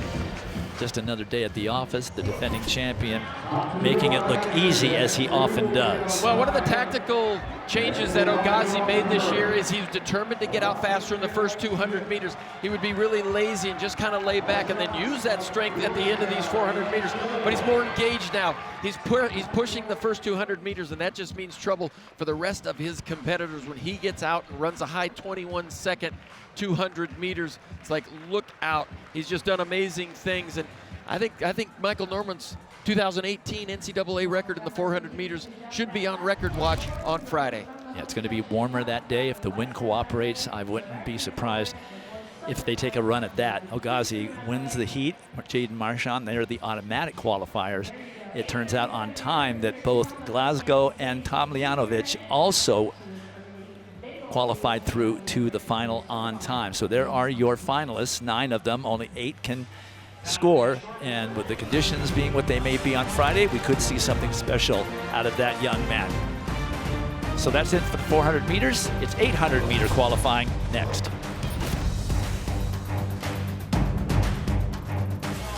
Next event on the track, 3 semifinal heats of the 800 meters. Those are the top men's 800 times. This year, you can see all 144s. As we get ready for 3 heats, same qualification. Top 2 finishers across the line automatically qualifying in the next 3. Donovan Brazier has the meet record, former world champion. Dwight, we saw that stat, that graphic right there. In fact, 8 men have gone sub 145 this spring, and Tyrese Taylor, who we are seeing right now, the University of Arkansas, has actually gone 145 on 2 separate occasions, including the West Regional just 2 weeks ago. Keep in mind, he's also run 143. That was last August in competition, and he led that thrilling 1-2 Razorbacks sweep at the indoor NCAA championships. Head coach Doug Case said that was huge for him to lead that 1-2 finish. He and his teammate Rivaldo Marshall, they know what they have to do. They have the capability to do it, just have to execute. Taking a look now at Miles Brown from the University of Michigan, who clocked a school record at the East Regional, coming off of 2 years of battling back from injury. Great to see the Wolverine returning to the NCAA championships.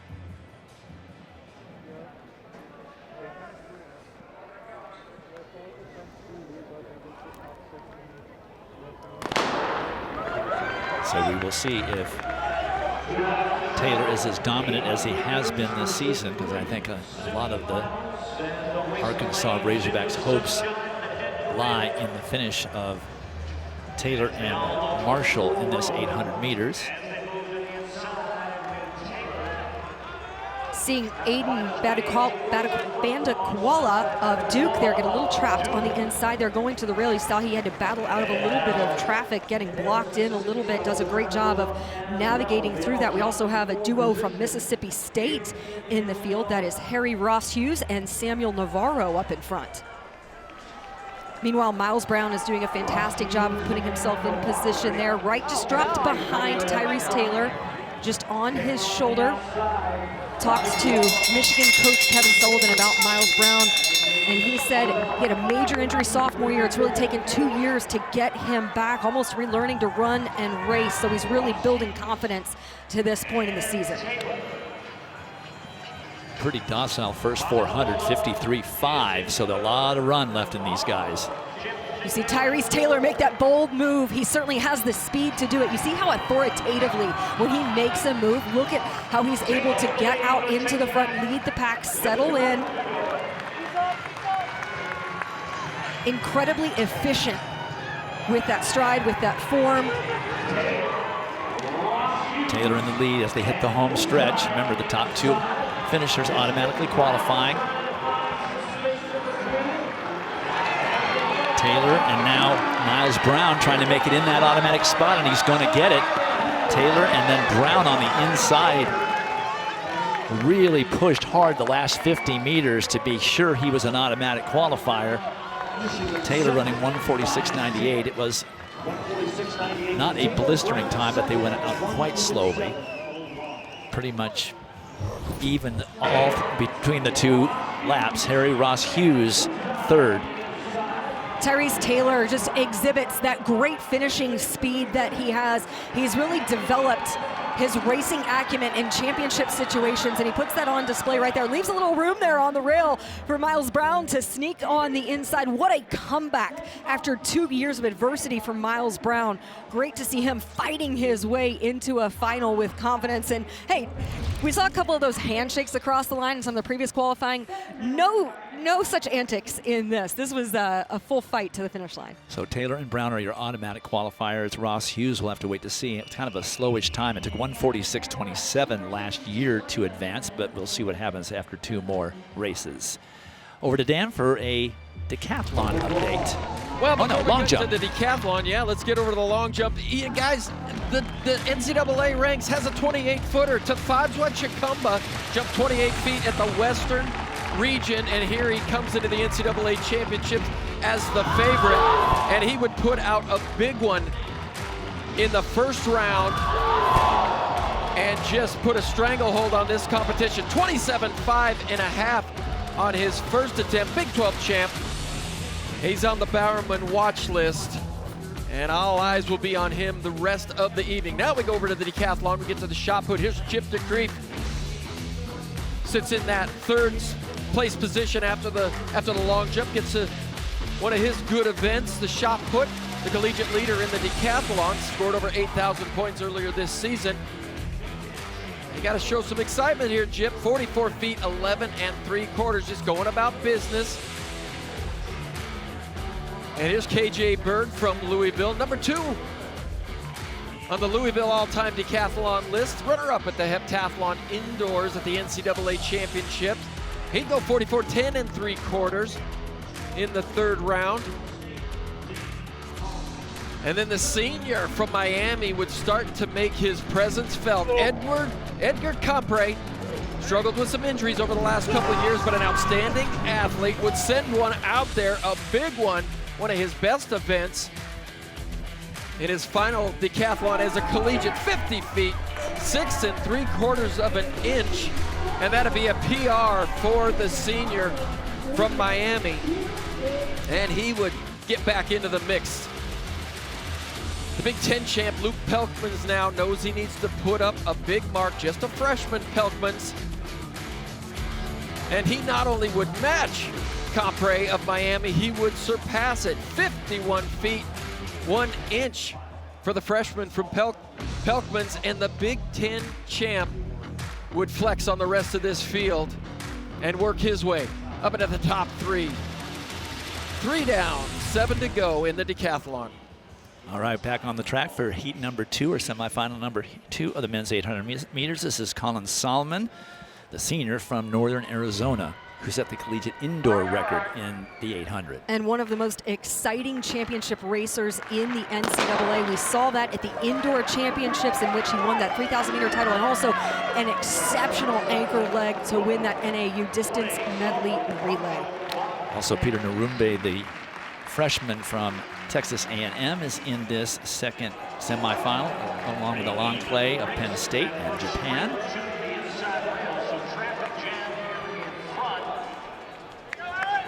Narumbe having won the conference SEC indoor 800 meters earlier this year, back in February.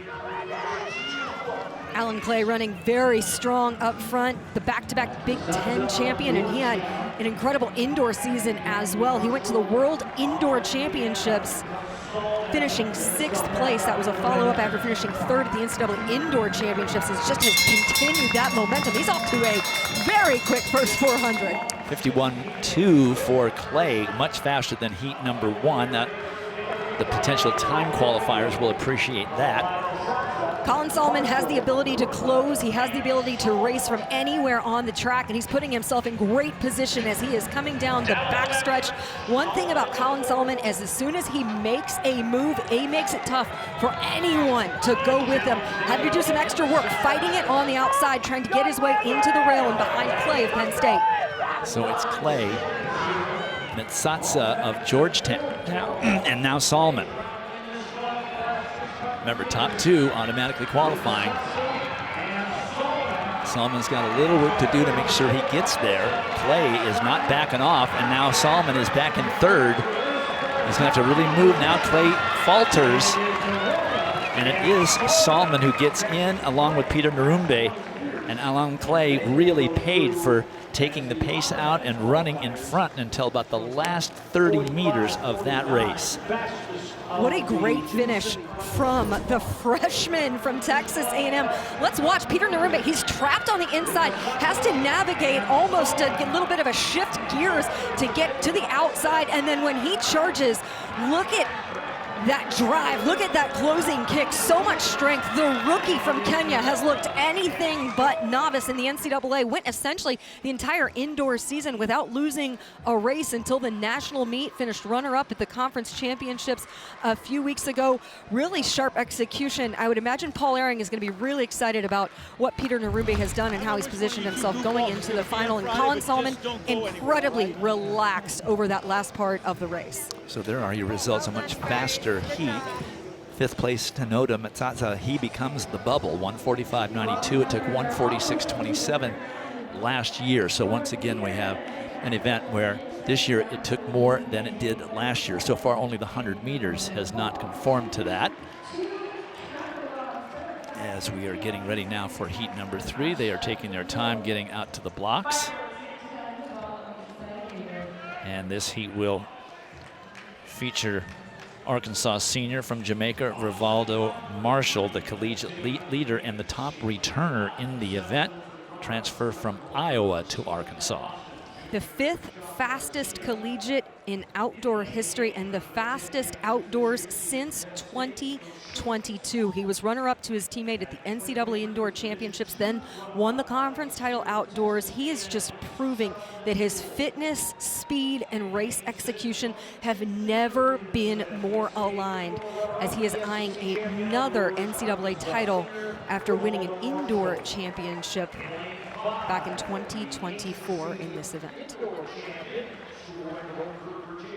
This is Reese Sharman Newell, who saw his teammate Peter Narumbe take that previous heat. He is a D2 champion while competing at CSU Pueblo. Actually won a D2 championship in the 1500 meters and is now sharpening his skills in the 800 with the development of 800 meter coach Paul Ehring at Texas A&M. Making his NCAA Division I outdoor debut, Reese Sharman Newell is. And this is the ACC champion, Ryan Farrell from the University of Louisville, the Cardinals' first ever ACC champion at the 800 meters and a first-time national qualifier. To remind you, the bubble is 145.92. If you do not finish first or second in this heat, you need to run faster than that to make it through on time. Marshall, like Taylor, enjoys running in front. Let's see if that's something that he does sometime during this first lap. And these are two guys who have raced each other, gone head-to-head an awful lot in the last 6 months, going back to the indoor season, so very well know exactly how one another likes to run and likes to execute. Another athlete to watch is currently in position 4. That is Christian Jackson from Virginia Tech, who was 7th in the final here last year, the ACC runner-up at the 800 meters. Reese Sharman Newell from Great Britain and Texas A&M leading the pack through 50.9, so even faster than heat number 2, semi number 2. So possible time qualifiers out of this heat. Marshall seems to be happy to be right there in second as he comes up on Sharman Newell's shoulder. It does not make a move to pass him. Just kind of smartly getting carried along, just putting himself in good position, being carried along there by Sharman Newell as they go into the turn. And this is where we have seen Rivaldo Marshall flex that closing speed and be at his very best. When he changes gears, he is tough for anyone to hang with. He just changed gears at about 1:20 to go, and he gapped Sharman Newell immediately. So it's Marshall. Sharman Newell now trying to hang on because he worked so hard. Marshall and Nico Schultz of Penn State. 145.0 in a prelim. 145.05 for Marshall. It was Christian Jackson. It was Christian Jackson from Virginia Tech that finished second. I miss ID. So that brings the bubble even further down. Fastest qualifying race in meet history. Rivaldo Marshall was not going to be denied in this one, knowing how big of an event this is for the Arkansas Razorbacks. He was going to challenge anyone to have to hang with him. And when you look at how relaxed he ran that kind of time, it is such an indication that he has so much more run in his legs. Glances around, that is just how comfortable his lead is, knowing no one is going to challenge, is able to shut it down and still run the fastest qualifying time in meet history. What an exceptional run, and that, I think, Dwight, solidifies Rivaldo Marshall as really being the guy to beat. He's likely the one to have the target on his back going into Friday's final in what will be an exceptional 800-meter race. All three time qualifiers coming from this third and final semifinal, including Nico Schultz, who I gave an automatic spot to. He makes it through into the final. So those are your advancers to Friday's 800-meter final. Arkansas got both of their stars through. Expect a lot of points from that duo, and they have provided a lot of points throughout the season, starting in February at the conference meet all the way to here.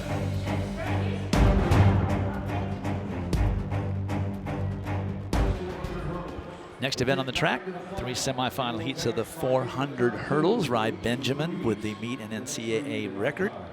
The Olympic champion from USC.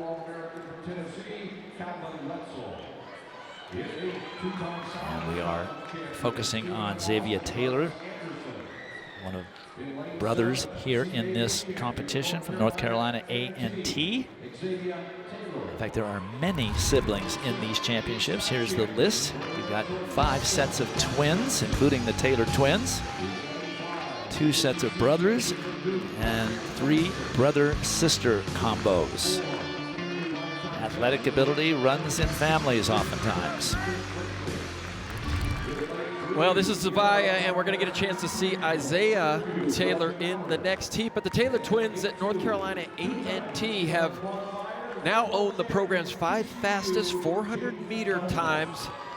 And last year, it was Zavia who won that Coastal Athletic Conference Championship. This year, it was his brother. They just switch off back and forth on the championships. But the son of Angelo Taylor, good genes there. Here's Andres Langston of Duke. Dipped under 49 seconds. And talking to a lot of the coaches in the 400-meter hurdles, this event is wide open. Anybody could win this. There's only a couple of really standout favorites in this 400-meter hurdles. We'll see them in the next heat. But here's Jarvis Anderson, an incredibly interesting story. 2-time Southland Conference champion, and he is deaf. He's at a disadvantage to hearing the gun. But in high school, he broke a 38-year-old Texas 4A record winning the 300-meter hurdles. But the speaker on the back of the blocks will let him know when the gun goes off. He's that attuned to the vibration of the gun as it goes off. And when he's, if he gets an opportunity, he will ask for a louder gun, because a louder gun will make more of a vibration. But here we see Jarvis Anderson. He's run 49.86 this season out in lane 8. Zavia Taylor in 7. Andres Langston in lane 5. And Josiah Johnson from Northern Arizona, 49.07 this season.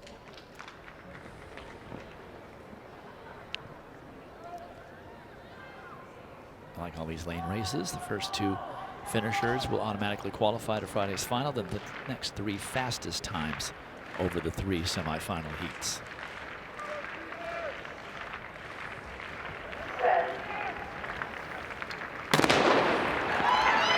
Langston in 5, Taylor in 7, Anderson in 8.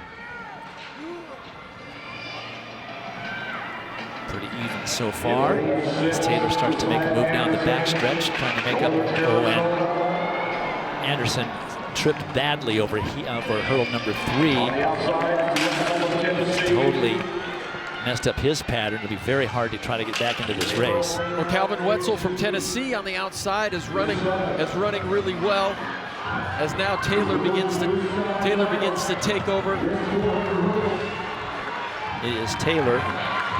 And then on the inside, that's Elijah Mallard of Syracuse in lane number 3 was going well. Josiah Johnson trying to get that second spot, but it's actually on the inside. It's Mallard that wins the heat with Taylor second. They automatically qualify, both of them through. Jaden Douglas, it says now, is on lane number 2.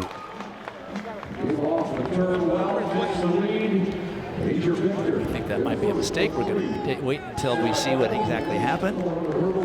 Jaden Douglas of TCU down in lane number 2, and then Taylor. Those are your automatic qualifiers. Josiah Johnson at 49.40. We start that out. Let's go over to Dan for the 4th event, decathlon high jump. All right, Dwight, you know you're getting close to that 400 meters here. You're over in the high jump, and here's Pelkman's the Big Ten champ, second attempt, 6 feet 8 1/4. A lot of good high jumpers in this group, and Pelkman's would go over. There was a little bit of talk about guys jumping 215, 216 maybe. Here's Carter Morton of Northern Iowa, outstanding high jumper, the senior. This is his 3rd attempt at 6 feet 10 3/4, and they are inching ever so closely to that 7-foot barrier. 35 points every time added to their score every time one of them get over the bar. Here's the senior Ben Barton from BYU, first attempt 6'11 3/4, and Barton would get over. That would be a PR for Barton. And now when you begin to look at his score, he scored 8,032 earlier this year. He's 108 points up on his all-time best here through 4 events. Here's KJ Bird from Louisville, the sophomore, an outstanding high jumper as well as a pole vaulter, and on his 2nd attempt, he would go over 6'11 3/4, and that would be a PR. KJ Bird has not scored 8,000 points this year, but already through 4 events, he's 150 points up on his season best. So the high jump and the decathlon is heating up here in Eugene.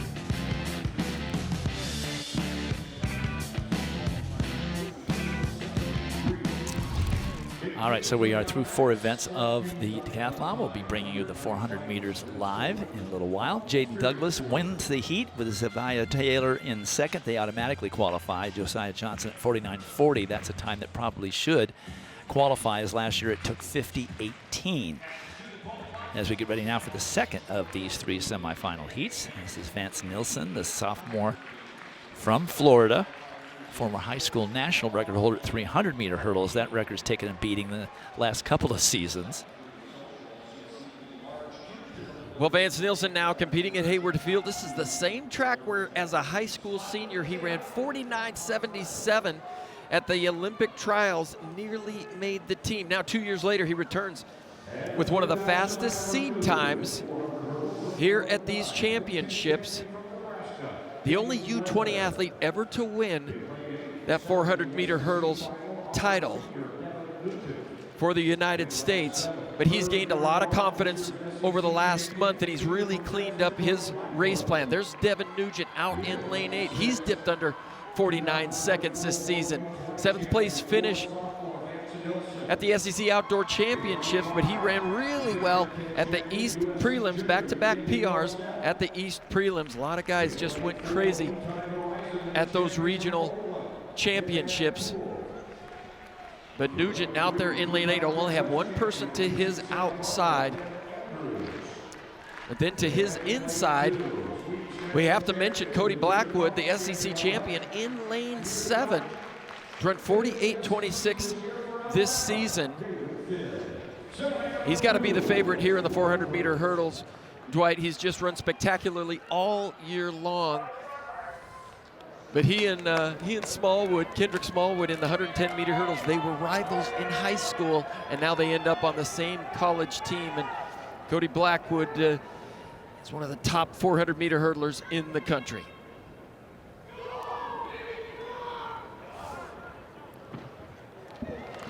Cody Blackwood's father, Michael Blackwood, an outstanding 400-meter runner for Jamaica back in the day.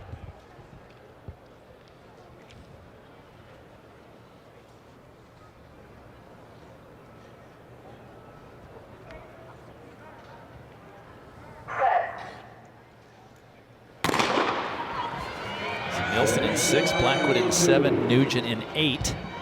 Blackwood out very aggressively to the first hurdle, already making up the stagger on Nugent, and now going after Ledbetter. He's passed Ledbetter as well.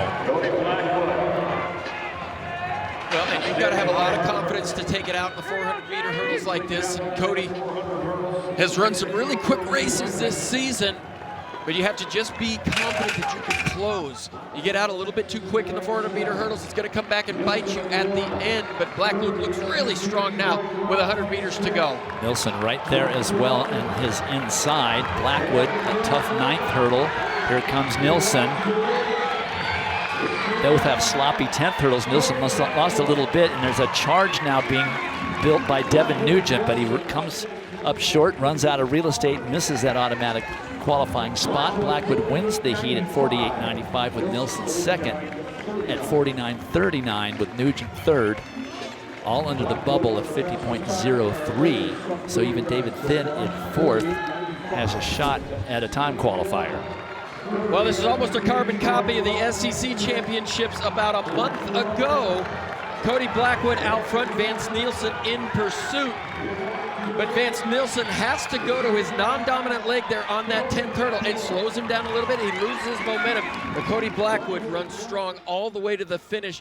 See Nielsen make some adjustments there on that 10th hurdle. You can see he's just in a lot of physical distress at that point. But Cody Blackwood, nobody's been running stronger over the last 100 meters, the last month of this outdoor season than Cody Blackwood. So the bubble goes down to 49.53. It was 50.18 last year is what it took to get into the final. So once again, an event where they just keep on improving, making it more difficult to get into the final. There are the results of that second semifinal heat, with Blackwood winning it over Nilsson, with Devin Nugent hoping that the last heat doesn't go any faster, because right now he is a time qualifier. Well, we saw him earlier in the 110 hurdles. He did not qualify through. JQ, Jaqueline Scott of Texas A&M, the senior. He's the top returner in the event. And we've seen him look really good, and we've seen him really struggle in this event.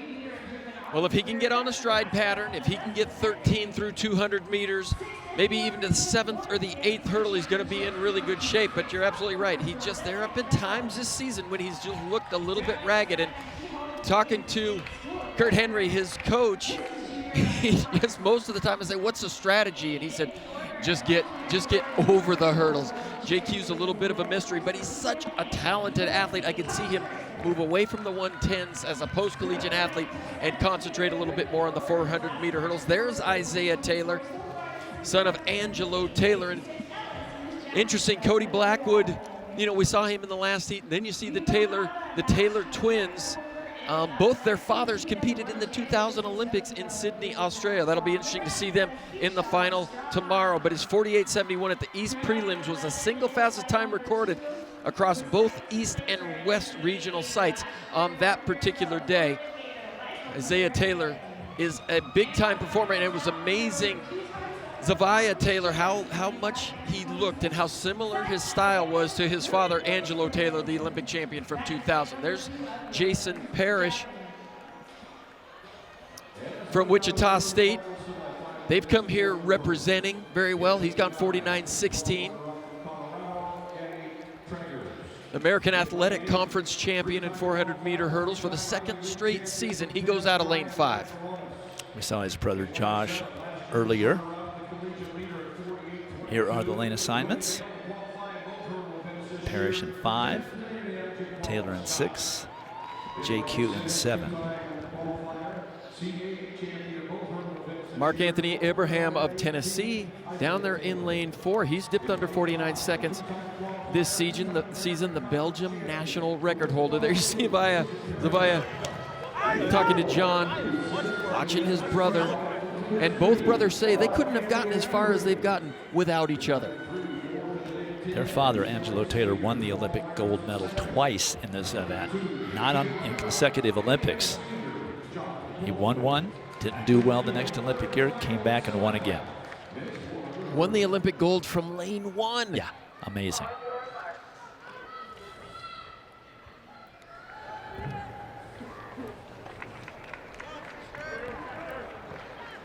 All right, third and final heat of these 400 hurdles. The bubble, 49.53. First time the bubble in this event's been under 50 seconds flat.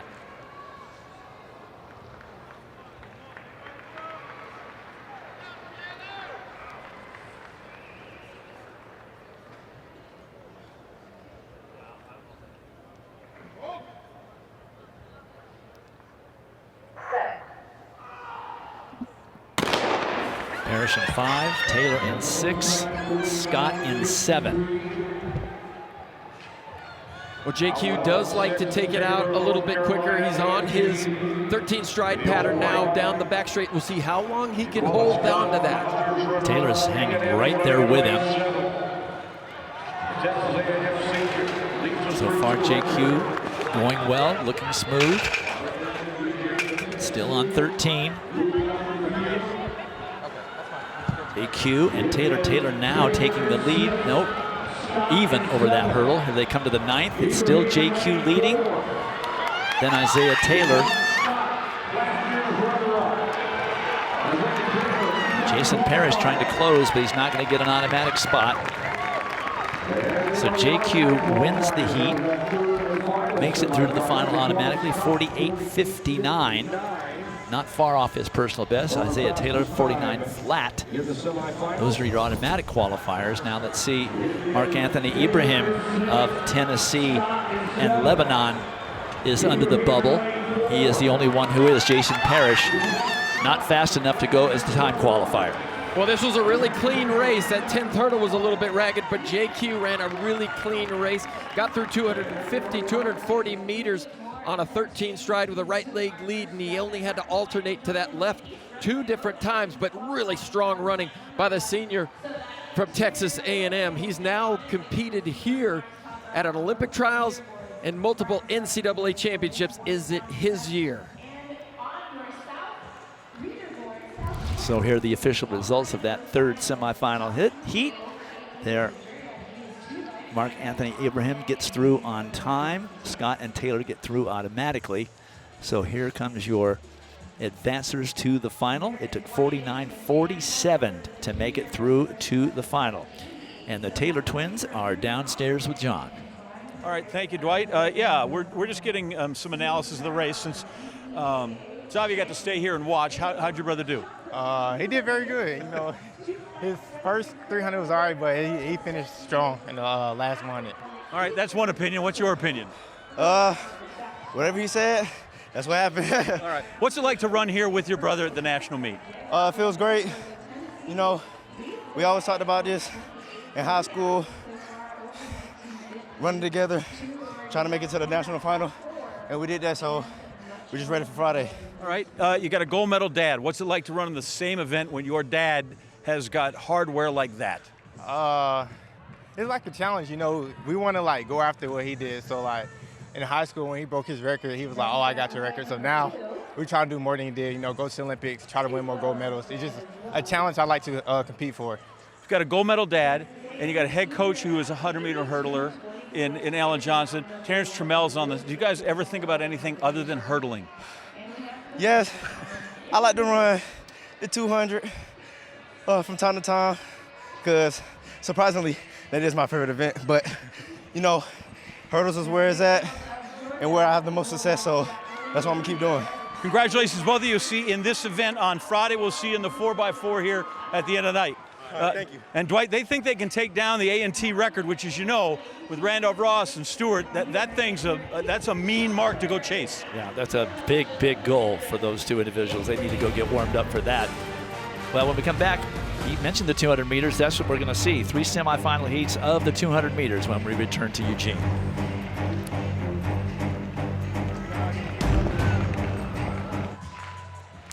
Back in Eugene, Oregon, Dwight Stones along with Dan O'Brien, Laura Overton, and John Anderson. Time now for 3 semifinal heats in the men's 200. Divine Oduru of Texas Tech has the meet record, and Walter Dick still has the collegiate record. 3 heats. Top 2 finishers in each of these heats automatically qualifying through to the final, and then the next 3 fastest times, like all lane races here at these championships. Here are the lane assignments for heat number 1. We're looking at Ian Dossman of Cal State Fullerton out of lane 6. We got a chance to see Dossman in the 100 meters, and he did not make it through to the final, but here in the 200 meters, he's gone quick this year. 2015 Big West champion in both the 100 meters and the 200 meters. And he was named the men's track athlete of that Big West championships. Also a school record for Cal State Fullerton this season. A little bit more known for developing hurdlers than they are sprinters, but Dossman comes in with some great 200-meter times. T. Mars McCallum of Tennessee also win this. He did not make it through the regionals in the 100, false starting out of his heat. So a little redemption race for T. Mars. And T. Mars really came alive late last season. Didn't run his best race in the SEC championships or the NCAAs, but made the U.S. team after just performing admirably at the USATF championships and making a world championship team. Here he is holding his own in the middle of the track. T. Mars trying to hold on. It's going to be Mustafa Bakpen, who also made the 100-meter final, winning that heat. He's from Ghana, running from Middle Tennessee. T. Mars holds on for 2nd place, so a personal best for Bachman to win the heat. T. Mars automatically qualifying by finishing 2nd. Dossman was 3rd at 20:32. Wow, Bachman just continues to impress, lowering that PR. He swept both the 100 meters and 200 meters at the Conference USA Championships. Named the Conference USA Track Athlete of the Week. After that, certainly transfer from Cumberland University, NAIA school, to Middle Tennessee, and here he is in the 200-meter final. There are your official results.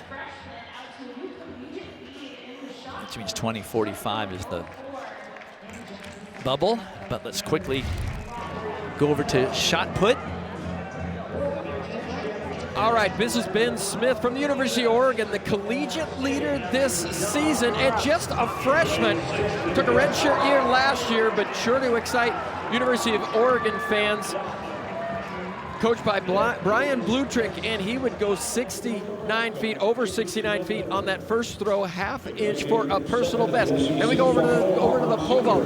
This is Sasha Solovev, last year's defending champion. It took him a little while to get into the group, but on the 3rd attempt, he would get over 5 meters 50, 18 feet ½ inch. And then we talked about Chikumbwa just running away with it here in the long jump. But Juriet Hughes from Arkansas had something to say about it here. In the 3rd round, he would put out a big jump and let Chikumbwa know that he was not going to run away with it. There's the 27-foot mark, and he is right at it. He was 3rd at the SEC championships. Now he sits in 2nd place in the men's long jump. So more points for Arkansas. Those field events, of course, are all finals. As we get ready for heat number 2, semifinal number 2 in the men's 200. This features Israel Okan, a qualifier in the 100, the 19-year-old from Nigeria. Well, Israel Okan is just so calm. He just seems so relaxed. But I had a good time watching the Auburn University, yesterday warm up. And they had all their sprinters over there, Africans from other teams as well. They were cheering them on the back straight as we had to clear out the stadium. But it was fun to watch them all interact. And Coach Ken Harnden, just proven to be one of the best sprint coaches in the country, just continues to get these Nigerian kids and kids from Zimbabwe and just coaching them up. This is Miguel Rosario from Grand Canyon University, literally just down the street from where I live. Set his PB in the Western prelims here, but the Mountain West champion in both 100 meters and 200 meters. And this is a place you don't see a lot of Grand Canyon athletes here in the sprints, most featured in the distance events. Here's Mason Lawyer. He's through in the 100 meters. Now the Big 12 Outdoor Performer of the Year will try to get through in a second event here in the 200 meters. Of note, Trenard Folson of Tennessee, supposed to be occupying lane 4, has scratched, so that lane will be open. Also Eddie Nkadia of USC, who qualified through in the 100. He's in the outside in lane 9. Well, the New Zealand record holder out there in lane 9. That is a tough spot to be. You're right there running around that turn, and the crowd is right there.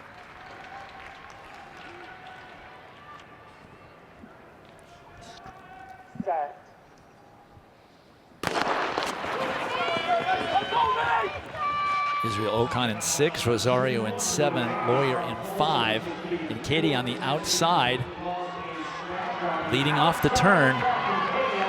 Here comes Ocon. Israel Ocon's going to win the heat, but Nkadia is going to hang on for second. So Ocon 20.07. Nkadia at 20.24. That matches his lifetime best. There was basically no wind, 0.1 meter per second of wind.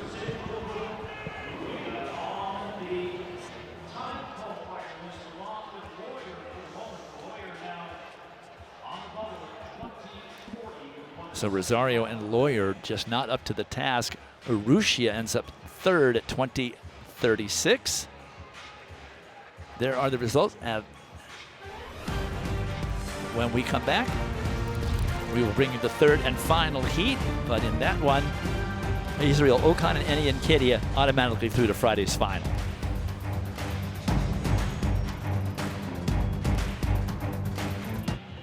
We are back in Eugene, third and final semifinal in the men's 200 meters. There is Jelani Watkins of Arkansas, already easily through in the 100 meters in his heat earlier.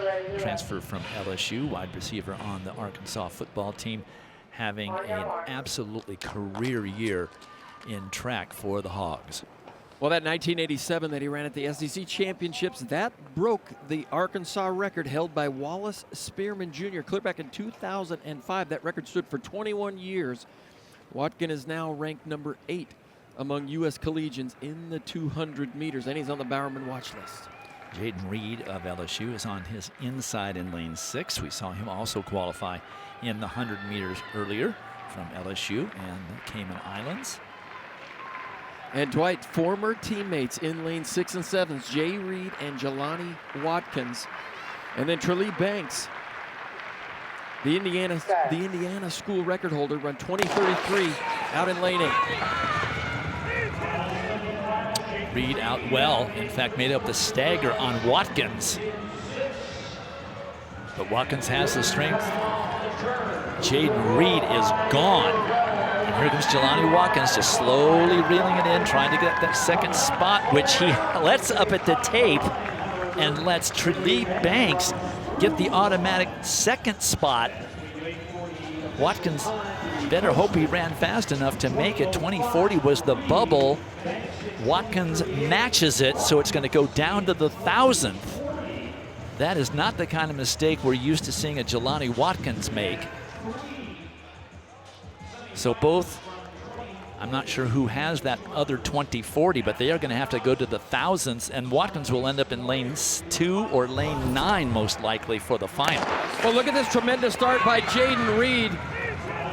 And these two know each other very well. Jelani Watkins to his outside there. But Jay Reed just blasted that first 80 meters, put the rest of this field on notice that the 200 meters, he's not going to go down easy. He's going to be there and be a competitor.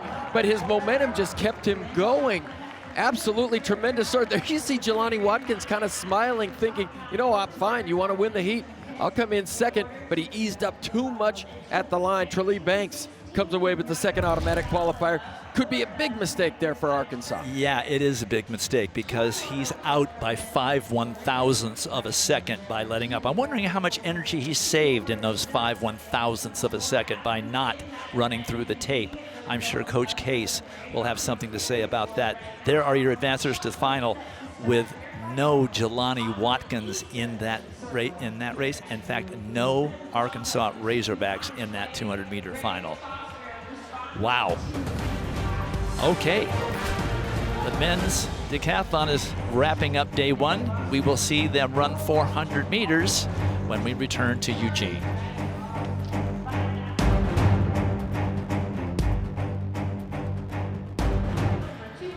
All right, we've had 4 events in the decathlon so far today, and here are the leaders after 4.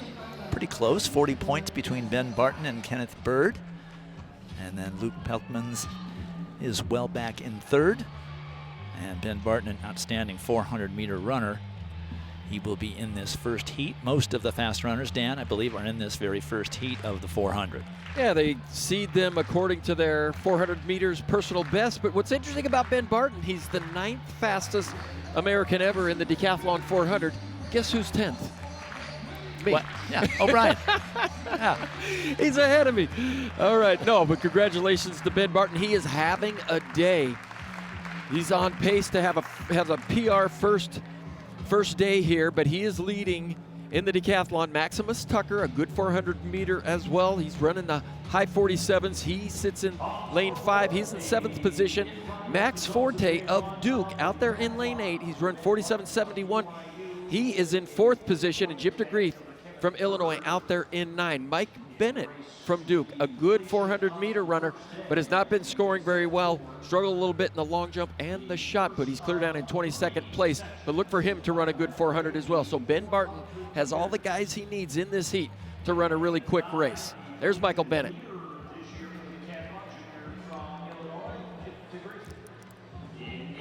So you got nothing to say about the Long Beach State guy? Come on, a little love for the 49ers out there in lane 2. Ryan Gregory. Big West decathlon champion. Congratulations to him. He's run 48.66. But I'll tell you, as in the decathlon, these are probably the most tense times. Go Beach. Is just the moments prior to the 400 meters, the moments prior to the 1,500 meters. And this is where fatigue just plays a factor. It's been a long day for these decathletes. And here it is, almost 8 o'clock at night. They got started at about 1 o'clock this afternoon. Very long day, short night of sleep, and then do it all again tomorrow. But Ben Barton having himself a day as they get into the blocks. But he ran the fastest 100 at 10:65. Long jump 24.3.5. Shot put 44 feet 3/4. Had the best, one of the best high jumps in the group, 6'11 3/4. And now he finishes day one with his best event, the quarter mile.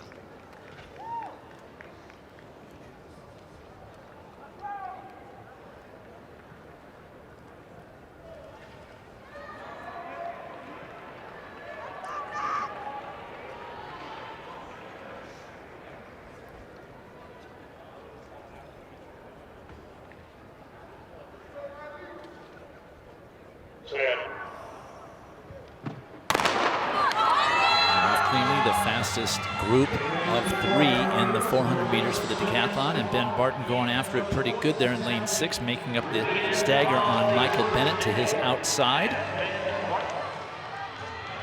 We gotta love the energy right now that Ben Barton is showing. Saw him working with his coach yesterday on the warm-up track. Very focused. He's an outstanding hurdler, so he'll open up the second day with a good event. But Barton really attacked that first 200 meters. Let's see how he can hold it together now. Here comes Michael Bennett. And Barton is about a full second better than Bennett on paper, but Bennett holding his own, coming back. Again, they're not competing against each other head-to-head per se like a normal race. Of course, they're competing against a table of points that are assigned to times. So Barton holds off Bennett by just 6/100ths of a second. And Bennett, in the process, gets a personal best in that 400. So 4,414 points for Ben Barton. He got 946 points in that 400 meters, but Bennett is really the one that performed in that he got a lifetime best for the event on the last event of the day. Well, you see the 400 meters so taxing. Ben Barton, he went out, he wanted it. He wanted it. Sure, he would have loved to have seen something in the 46 seconds, but I know that feeling. But as we move away from the decathlon, we got a second. Let's go over and check in on some of the field events. This is Zaza Namdi of Texas A&M, the SEC. Excuse me, this is Keyshawn Strahan, the Big Ten champ from Nebraska in the javelin. Javelin has gotten really good at the NCAA level this year. That's a first attempt for him, 264 feet, 7 inches. He's out to an early lead. And then shortly after him, Zaza Namdi from Texas A&M, the SEC champ and the West Region champ. Look at him wrap it up. He would send one out there. And in round 2, he would go 266 feet, 4 inches, and he would take the lead. So while the javelin's heating up, the pole vault coming down to an end from App State now, Appalachian State. This is Matthew Gray, the junior, the national leader. He's been over 5 meters 84 this season, and he goes clean over 18.4 and a half.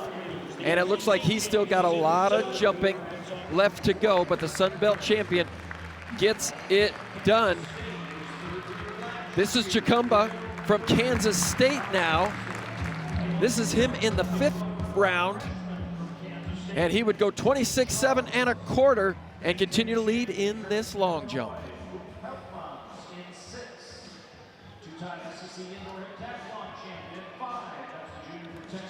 And we want to welcome our viewers that are on ESPN2 to the 2026 NCAA Track and Field Championships here in Eugene, Oregon. This is men's semifinal day on the track. Finals day for field events for jumps and throws. We have one track final still to come. That's the 10,000 meters. That is coming shortly. Nice conditions here, just around 70 degrees, almost no wind. And we are set for the second of 3 heats of the decathlon 400 meters, the 5th and final event of the day. We just saw the faster 400-meter runners in the decathlon compete. And mostly the leaders in the event overall. There are your list of competitors for this second heat. Most of these athletes are having personal bests in the low 48s to the high 49 second area. Well, they get a look at Luke Pelkman's, the Big Ten champ. He currently sits in 3rd position. PR 48.85, young man from the Netherlands. Has really excelled this year under Petros Kiprianou at Illinois. Set.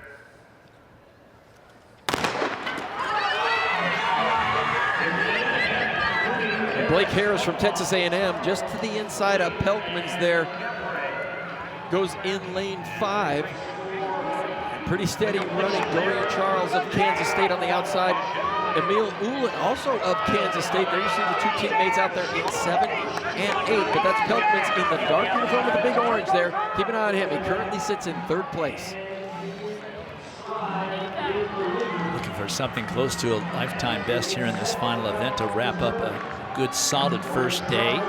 This is Emil Ullin of Kansas State and Sweden, who is currently leading in this heat. Ullin is going to win the heat, followed by Pelkman's. And again, they're not running face-to-face against each other, running against a table of points. 48.96 for Ullin, just off his lifetime best. Pelkman's also close to his personal best. So that's the second of 3 sections of the 400 meters for decathlon. When we come back, we will show you heat number 3. We're back in Eugene, Oregon for more of our coverage of the 2026 NCAA Track and Field Championships. third and final section of the men's decathlon 400. This is Kenneth Bird. He has the fastest time of the athletes running in this final section. He's also third overall in the event, up through 4 events already contested.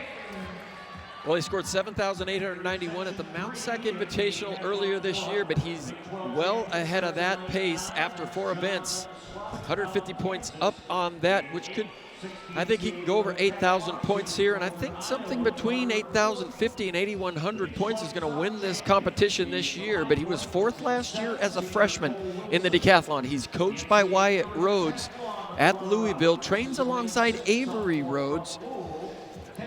Avery Rhodes, formerly from Colorado, a Colorado alum, an All-American while she was there at Colorado. So KJ Bird soaring, so to speak, while at Louisville, and he's got a really strong second day. He's an outstanding pole vaulter. We'll look for him to make some moves on day 2. There you see the rest of the field. Carter Morton coming off a really good high jump out there in lane 8 from Northern Iowa. Lane 4 will be open. Tamiko Cates of Washington has a scratch in this event. There is Kenneth Bird with a support sleeve on his left knee. Well, and this 400 meters here in Hayward Field, in front of this crowd, it's just such a great opportunity to run a personal best. There's hardly any wind in the stadium right now. You've got a lot of people in here. Might go out a little bit quicker than you normally would, but use that opportunity. Let this crowd carry you in the last 100. See if somebody in this heat can come up with a big PB. Bird is the only runner in the field with a personal best under 49 seconds. 48.89 is his lifetime best for this event.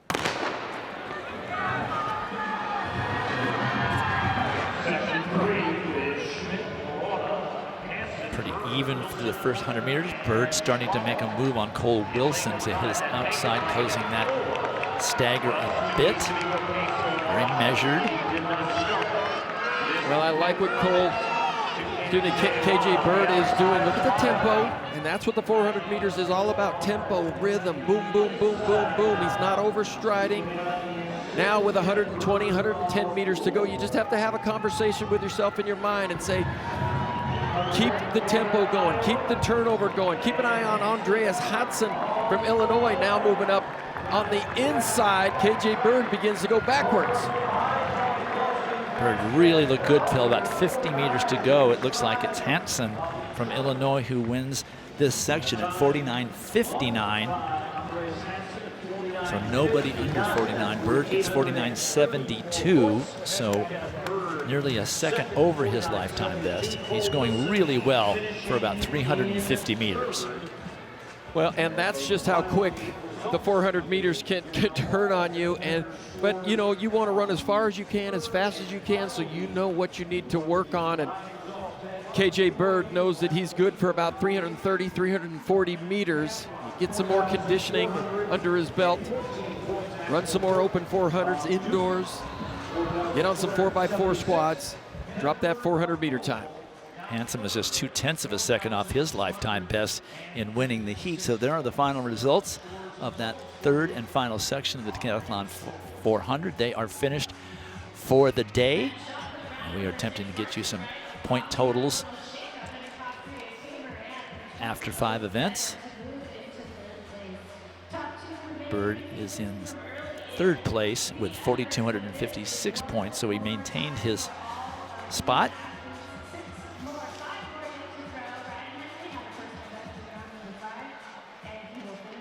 Here they are. Ben Barton off a strong 400 meter performance with a 4,414 first day, 138 point lead going into day 2. There's Barton from BYU finishing the 400. When we return, final event, or only track final of the day, the 10,000 meters.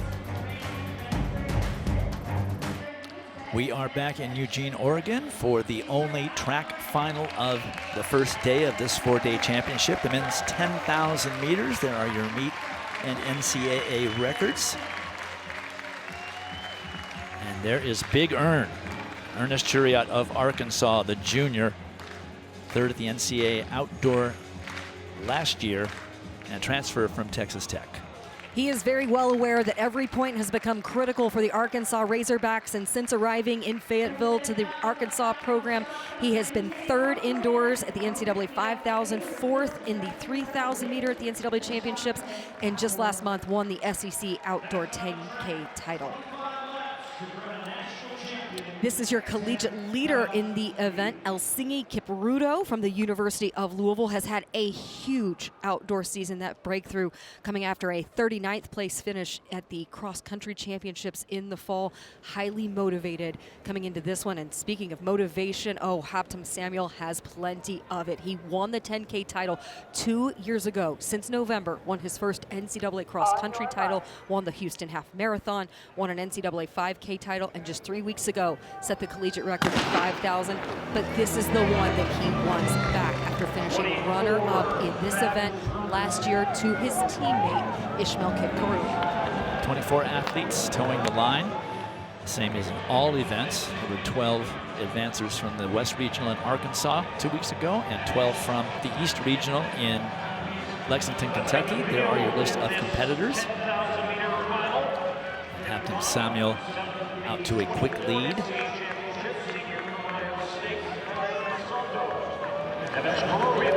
It's down to 64 degrees here in Eugene, and as Dan had mentioned a little bit earlier, virtually no wind. So better conditions for distance running than we would have had earlier, but it was really not that hot today. 70 degrees. This is the coolest of the 4 days that we expect. It could be as high as the mid-80s by Saturday for the women's final. But conditions pretty good. There's no sun on the track. And like I said, minimum wind.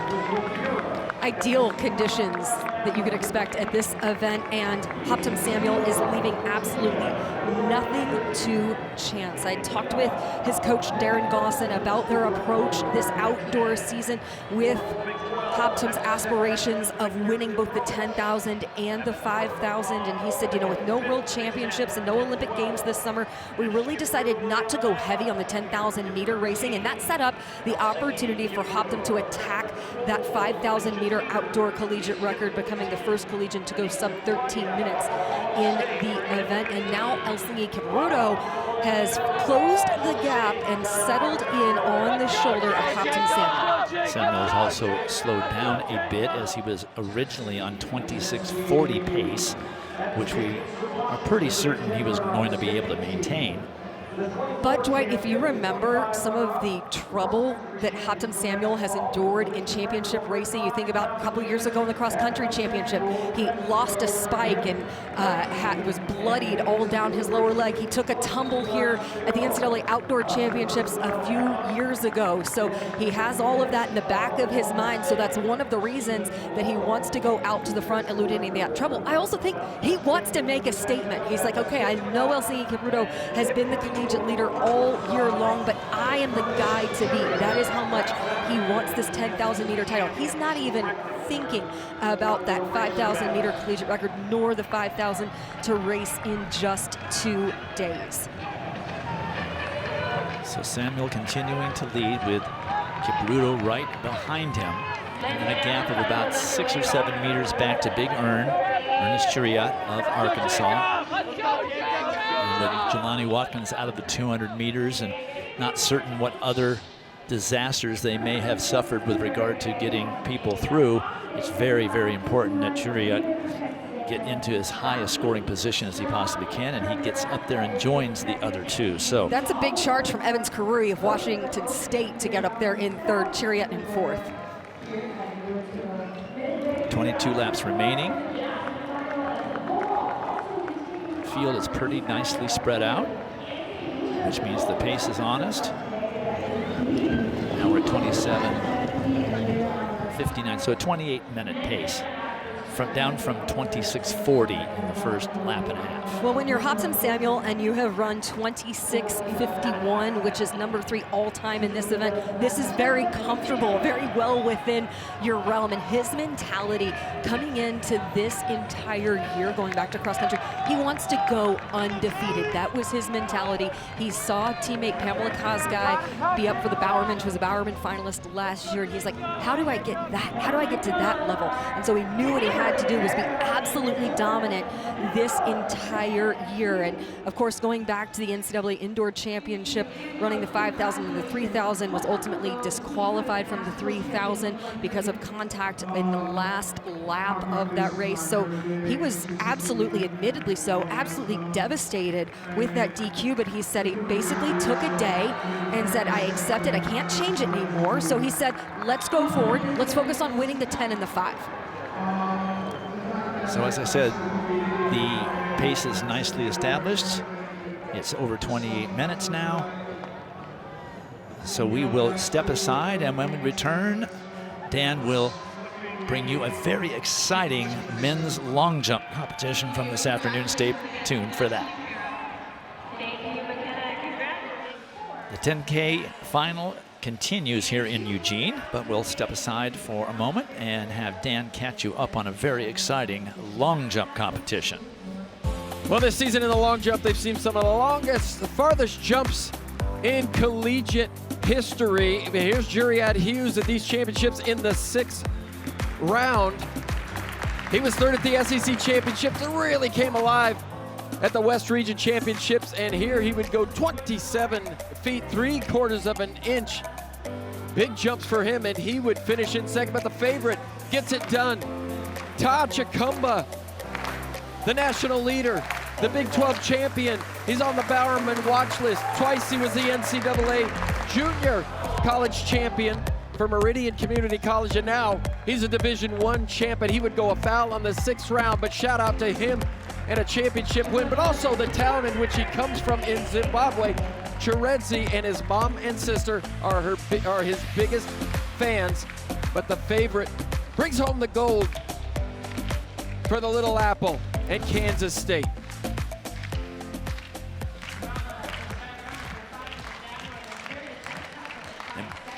Important points for Arkansas with that 2nd place, 8 points. That'll be very helpful for the Hogs, as they had some disappointments today. We'll have to see how many people they got through to Friday's final as we rejoin the 10,000 meters. 17 laps remaining.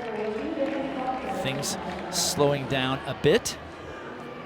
Yeah, seeing tactics come into play here. 69.5, then 67.5. That's how you're seeing a little bit bunched up. And you're seeing Hobson Samuel still have the lead, but Elsingi Kipruto briefly got there on the rail, just on the inside shoulder. So things are starting to get much more tactical at this point. Now they slow down that last 171 seconds. Taking some water. As I said, it's about 64 degrees now, but for them it's a whole lot warmer, running 10,000 meters at this pace. So they step out to get a little bit of refreshment, a little bit of hydration.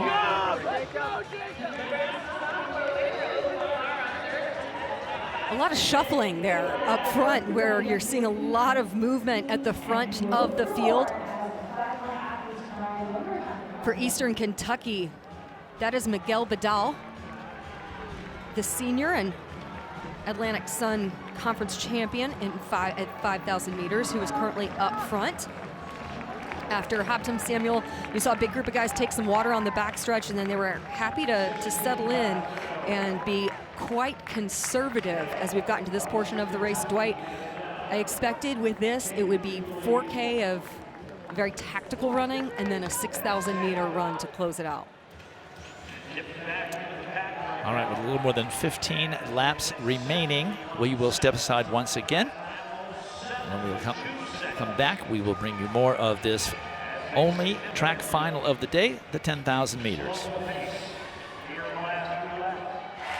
Back in Eugene, Oregon, the 10,000 meters final continues. Hobson Samuel of New Mexico back in the lead. A little more than 13 laps remaining, so we'll step aside to Dan O'Brien with the shot put competition from earlier this afternoon. Well, good crowd down there for the men's shot put. This is J.L. Van Rensburg, the sophomore from Tennessee. And in the third round, he would throw a personal best, 66 feet, 8.5 inches. He was third at the SEC championships. And third at the Big Ten championships was Cade Moran from Nebraska, the junior. He would go 66 feet, 3.75 of an inch, and that would be a PR for him as well. But the day belonged to the freshman phenom, the collegiate leader, the West Regional champ, the Big Ten champ. He only lost one all season long. Ben Smith, the freshman, he took a redshirt year last year, and there you see him get congratulated by Kobe Lawrence, but Kobe Lawrence would finish him fourth, so really crucial points for the Oregon Ducks here. But the freshman Ben Smith gets it done. Kobe Lawrence scores big, could be the difference maker for the Oregon Ducks. 15 points for the Ducks in the shot put, and they got some people through on the track as well as we rejoin the 10,000 meters. They come around with 12 laps remaining, so they're past the halfway mark. Haptem Samuel back in the lead. Helsinki Kibruto, the collegiate leader, is in second. Evans Karui in third. They picked the pace up a bit. You can see that the field has stretched out a bit. They got a bit bunched together, which is always of concern because you've got to have a place to run. You mentioned they were through the midway point. The mark at 5K was 14:24, and we saw this get very tactical. They almost threw on the brakes a little bit, had briefly a 77-second 400. Now it's been 68 and 66 seconds on these past 400 meters, which is how you're seeing Haptem Samuel really wind things up, and Helsinki Kibruto as well as Evans Karui in fantastic position at this point. And for Helsinki Kibruto, this entire season was built upon some disappointment in cross country after he finished 39th, and he and Coach Joe Franklin shifted their approach a little bit. Coach Franklin said they committed to some heavy training when he went home over the holidays, and he's just made a great progression and has kept just getting better and better with every opportunity he stepped on the track. And if you go back to March, that NCAA Indoor 5000, he was running with Haptem Samuel until about 200 meters to go, and as he put himself in that position, he really proved that he can run with the best guys in the NCAA. Just realized that he needed better closing speed. So that's been a big point of emphasis, is having greater strength over the latter portion of the race. He put that on display, really led the last 4,000 meters in that effort he ran at the Brian Clay Invitational, 27:29. Proved his fitness because he had to lead that last 4,000 meters. So Samuel, Kibruto, Karui, and Cheruyat. Eritrea, Kenya, Kenya, Kenya. And look at how methodical, though, and efficient Haptem Samuel is in his stride and how he races. Well, his rhythm just hasn't changed. Not like at all. Like a metronome. Absolutely. One thing I learned too about Helsinki Kibruto and his teammate Jeffrey Kurwa, they actually, one of their routines when they're on the road for meets is they have an entire separate bag of just their kitchenware, because they pack a hot plate so they can make their own meals of ugali as part of their pre-meet routine and pre-meet ritual. So, right, you gotta stick with what works. If you're the collegiate leader in an event, yeah, keep replicating that, right? Right, if it's working, just keep doing it.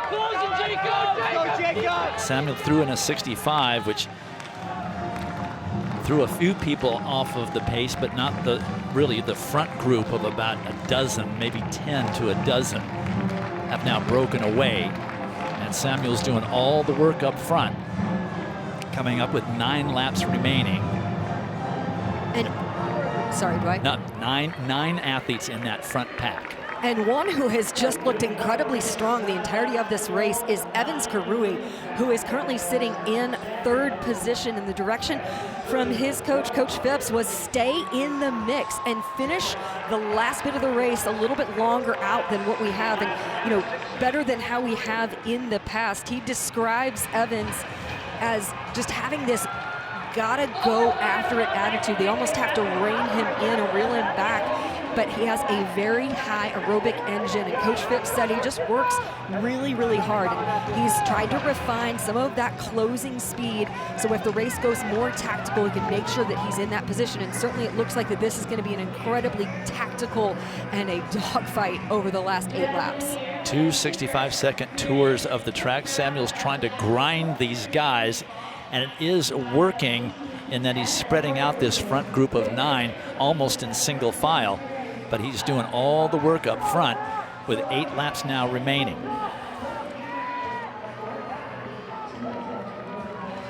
All right, let's step aside. Let's go over to Dan, where we had a very strange and dramatic pole vault going on.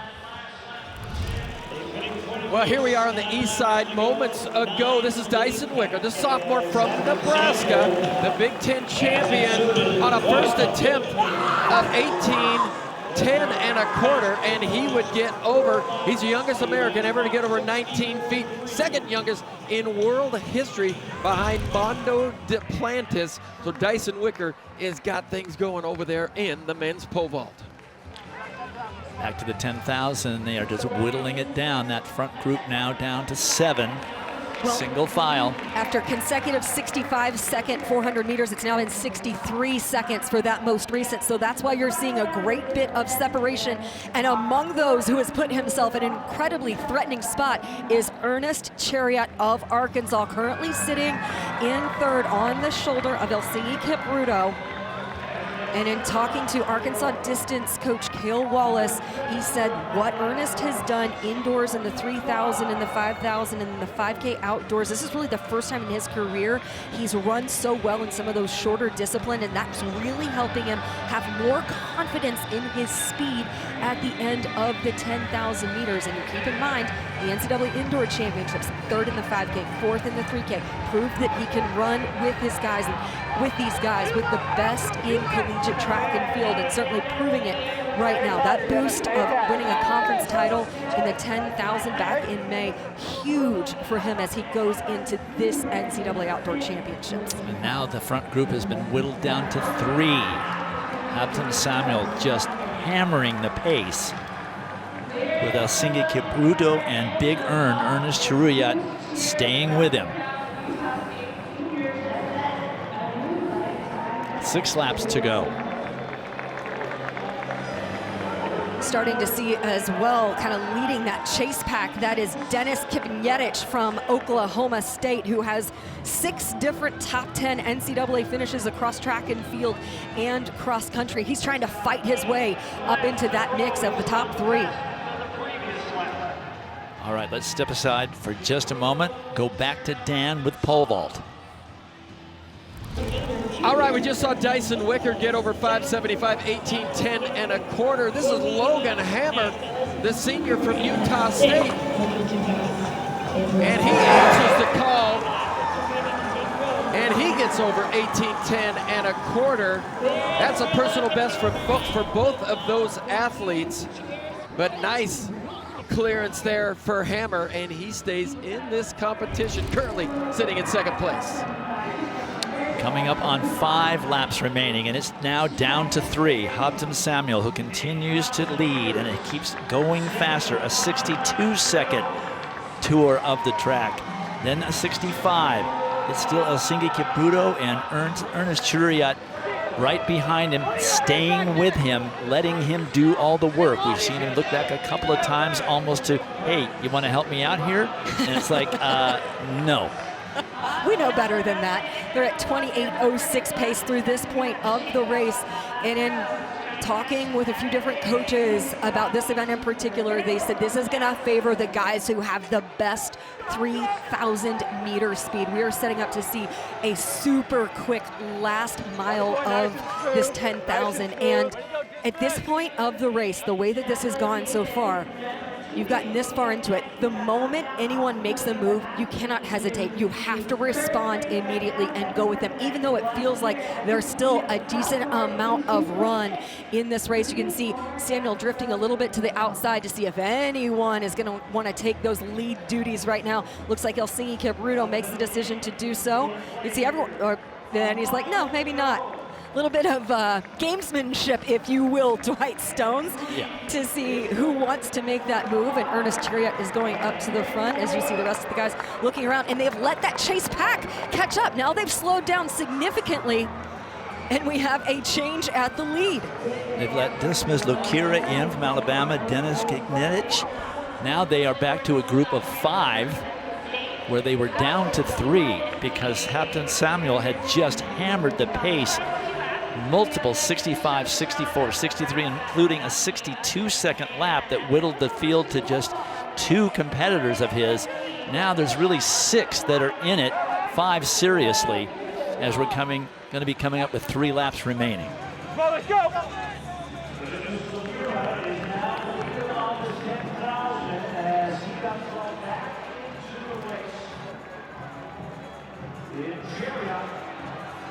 Dismas Lokira, the SEC runner-up at this distance, also took 5th place in the 5,000 back in May. Well familiar racing with Ernest Chariot. These guys know each other incredibly well, have gone head-to-head on so many different occasions this season. And there is Evans Karuri, who is in the thick of it for so long, has battled his way up to the front.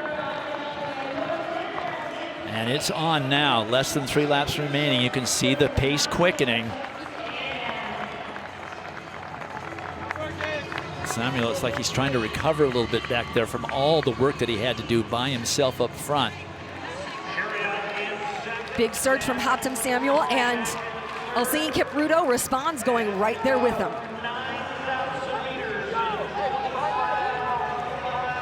There's so much familiarity among the guys at the front of this field when you think about how often they have raced in cross country, across the indoor season, across the outdoor season. They know exactly the strengths and weaknesses, now looking to exploit those of the field. And one thing that we saw from Hampton Samuel at the NCAA Indoor Championship, as he can close as hard as necessary on the last stretch of a race over the last 2 laps. He's really developed to be that dangerous threat at the end of races, and Helsinki Kipruto happy to challenge that. Samuel back in the lead with less than 2 laps remaining. A 66-second lap. Hampton Samuel shifted gears. Look how quickly, how rapid his turnover has become over the last 200 meters as he is charging down the backstretch. Kipruto covering the mark.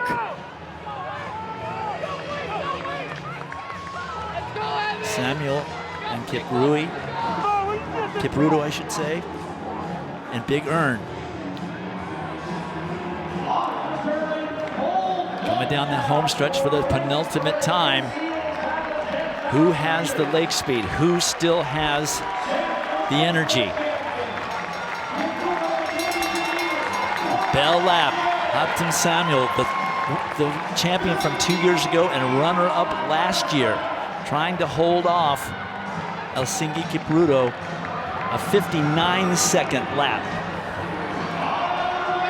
This will be an absolute battle of wills to get the advantage down the backstretch. Kipruto overcomes Hampton Samuel, but Samuel sticks right with him. Probably better to be the hunter than the hunted right now. Samuel has another gear. The turnout over is about the same. 150 meters to go. And here comes Samuel, he goes wide. Who has the leg speed? It's Samuel. Kipruto just says, I don't have it. And he was a champion in 24, and he's the champion again in 26. Hampton Samuel, New Mexico, winning the 10,000 meter title.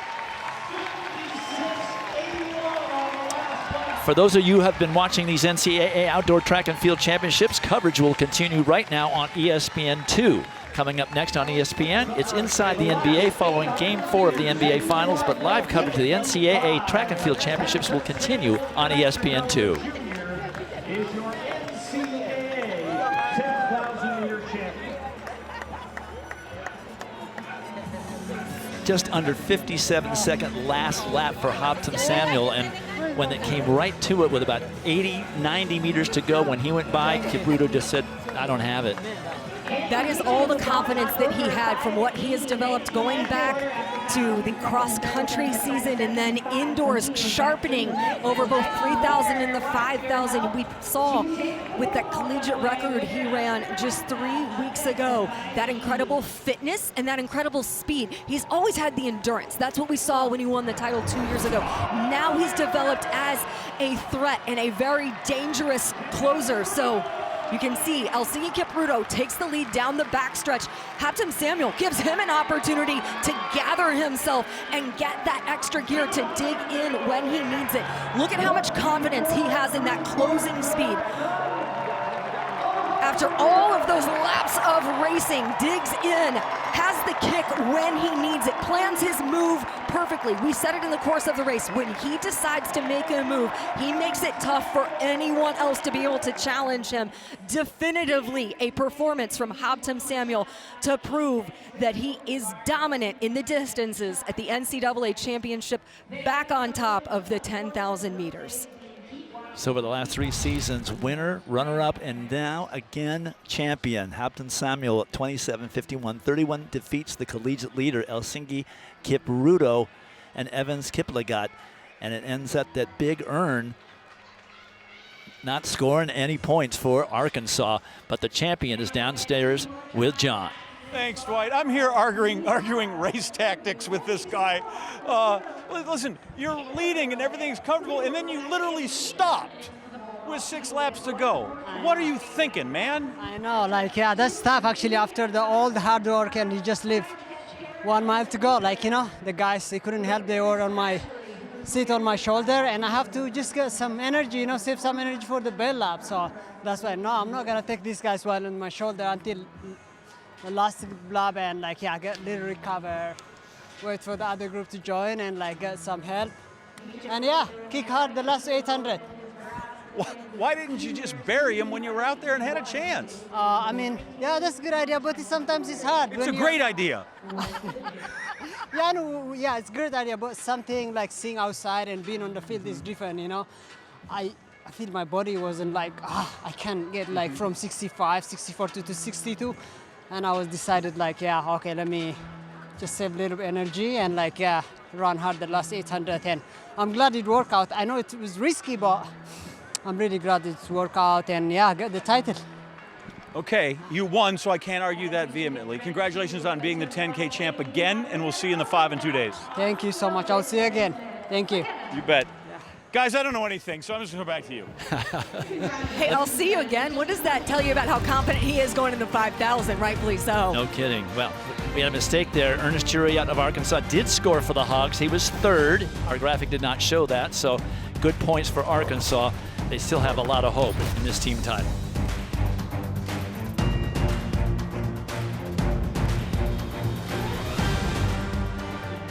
All right, last event on the track for semifinal day. 3 heats of the men's 4x400 meter relay. Meet and NCAA records held by Florida. And we're featuring in the first of these 3 heats Arkansas, who will be out of lane number 7. And like all lane races, the first 2 teams across the line will be automatically qualified at the final on Friday, and then the 3 fastest non-automatic qualifying times over the 3 heats. Well, and there you see the anchor for Arkansas. That's Jordan. Excuse me. That's Jordan Pierre with the white headband on. He'll anchor. Tom Leonovich goes in that number 1 spot for Arkansas. They'll then hand to Devin Wright and Xander Cruzan. But the team to watch here in this heat is LSU, the national leader. They set their school record winning the SEC Outdoor Championships, 258.47. And they've just worked really well as a team. I got a chance to see Vernon Norwood, former LSU Tiger, on the practice track with Ry Benjamin. And there's no bigger hype man for the LSU 4x4 team than Vernon Norwood. No question.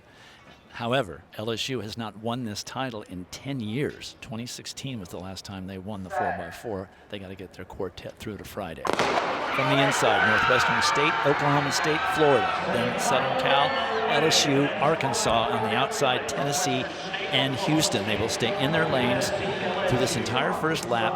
then hand the baton off. The outgoing runner will stay in their lane through the curve and then cut for the pole on the back stretch. Well, Florida in lane 4, they've run 3 flat this season. They lead off with Jaden Horton-Mims. Had some injuries in the outdoor season, did not enter individual events at the SEC championships or the regionals, but here he's been available for the relay in all of those big races. Good run for Tennessee out there in lane 8. Andre Jackson, the second sophomore, seeing what he's seen if he can get the Volunteers a little bit of a lead. TJ Tomljanovic hands off. Tomljanovic in the final for the 400, by the way, to Devin Wright. Devin Wright of Arkansas, his dad Cameron Wright making the Olympic team in the high jump in 1996. It looks like LSU gets the pole, and that is Shaquem McKay for the Tigers. As premier win for Tennessee, and Devin Wright for Arkansas. We saw him run some fantastic legs, both indoors and outdoors this season, and Florida's back in the mix with Nicholas Spikes. Wright doing a good job keeping Arkansas in it, but LSU is going to pass first to Grant Buckmiller. For Arkansas, that is Xander Cruzan. And for Tennessee, Mark Anthony Ibrahim, who is also a finalist in the 400. 44.5 for Shaquem McKay on that second leg. Well, Buckmiller is a beautiful pass at LSU up front. They know how to pass the baton, both in the 4x1 and the 4x4, but Buckmiller just squirted out there, got about a 5-7 meter lead. Now he's making everybody else do the work, chasing him down. Good third leg, though, for Xander Cruzan with Arkansas. Florida, that is Malik Smith-Band doing a great job getting the Gators back in it. Remember, first 2 finishing teams automatically qualifying through to Friday's final. LSU passes first with about an 8-meter lead, and for the Tigers, that is Malachi Austin, the freshman for Arkansas. Jordan Pierre, who did a great job getting into the 400 final when he was way back. For LSU, 44.37 for Grant Buckmiller. For Tennessee on anchor, Harry Barton, and for the Gators, Justin Braun. Well, how much confidence must Dennis Shaver have in Malachi Austin, the freshman, to let him anchor this thing? You gotta run it like a final. Malachi Austin, he's run 44.87 this season, but now he's feeling the pressure. Here come Arkansas and Florida. Only 2 automatic spots, and Florida is odd man out right now. They're not gonna make it up. LSU wins it, Arkansas is second, and Florida now has to wait to see what the times are in heats number 2 and 3. 3 flat 54 for the Tigers, 3 flat 85 for the Hogs, and 3:01.25 for the Gators.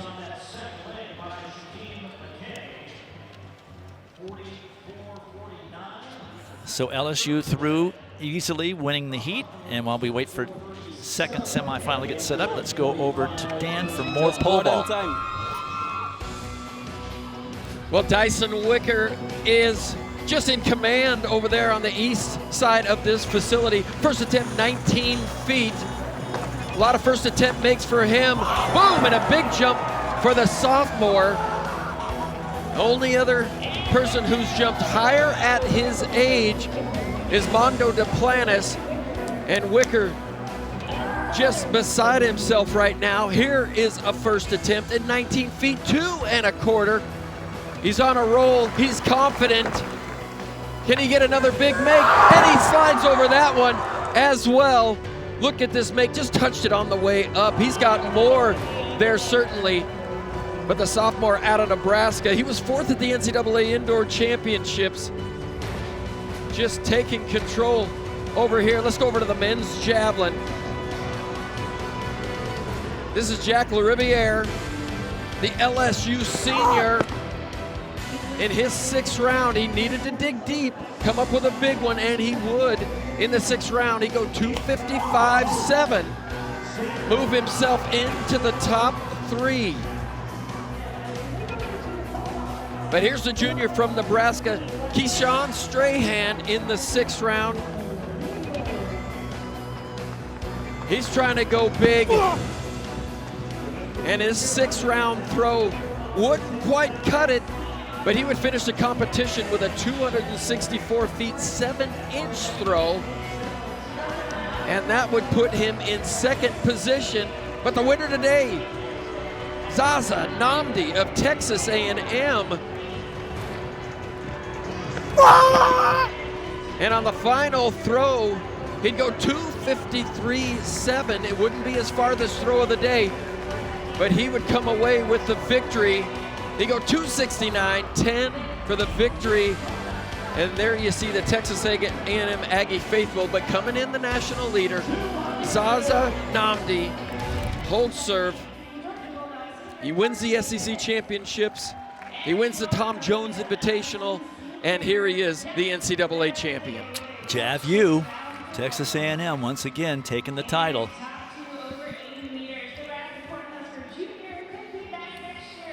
Here are results of heat number 1. LSU winning it at 3 flat 54. Arkansas getting the second automatic qualifying spot at 3 flat 85. Florida now has to sit back and wait and see if that 301.25 holds up. It probably should, but you just never know.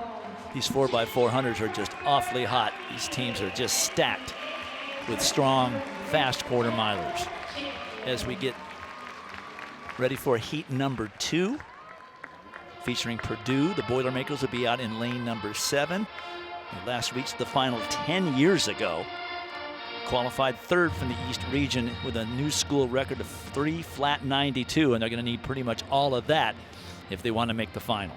Well, Samuel Vassat, who's qualified in the 400 meters, he'll go second for Purdue. A number of teams here in this heat, though, have run 3 flat, so it's really important we keep an eye on those times. Texas A&M, they've gone 3 flat. They'll be in lane 6. They'll lead off with Eric Hemphill Jr. and Ohio State. Another good year for them in the 4x400 meter relay. They've gone 3 flat 99, so we'll keep an eye on them. They'll lead off with Noah Carmichael in lane 5. Right now the bubble's at 3:04.68 after just one semifinal heat. There are the lane assignments with the Buckeyes in 5, Aggies in 6, Boilermakers in 7. We're ready to run.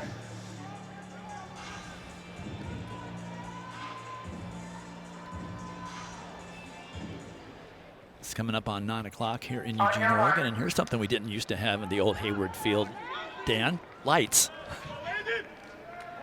Lights in the stadium. It's a beautiful thing. Well, I've been here on many occasions for the Oregon relays, fireworks, pace lights. This place is just alive.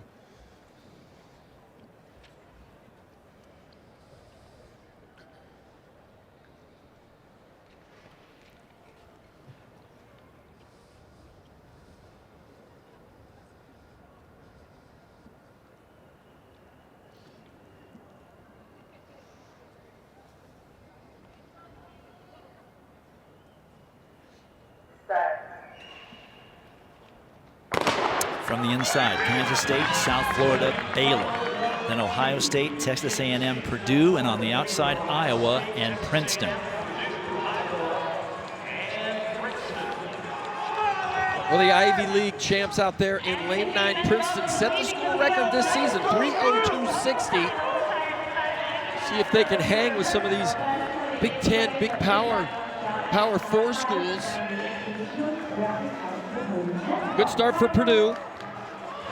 For A&M, that's Eric Hemphill III on the opening leg for the Aggies. And for Purdue, that's Victory Achakapokri. I'm sure I butchered that name. He's out really well for the Boilermakers. They hand off first. 45-7 opening leg. Purdue in front early. And keep an eye on the defending champions from South Florida now as they move in. Looks like at 3rd position. Good run by South Florida. Kelsey Singleton. Now Alex Xavier Monfries goes second for the defending champs. For A&M, it's Musa Issa on second leg. For Ohio State, Mason Lewis. And for Purdue, Samuel Vassat.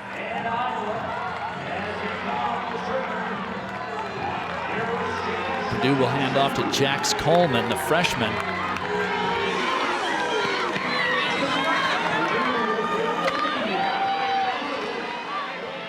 (44-36) for Samuel Visat. South Florida, for them, Markel Jones. For A&M, it is DeMarco Escobar. It's going to be Kamir Farquharson on anchor for the Aggies.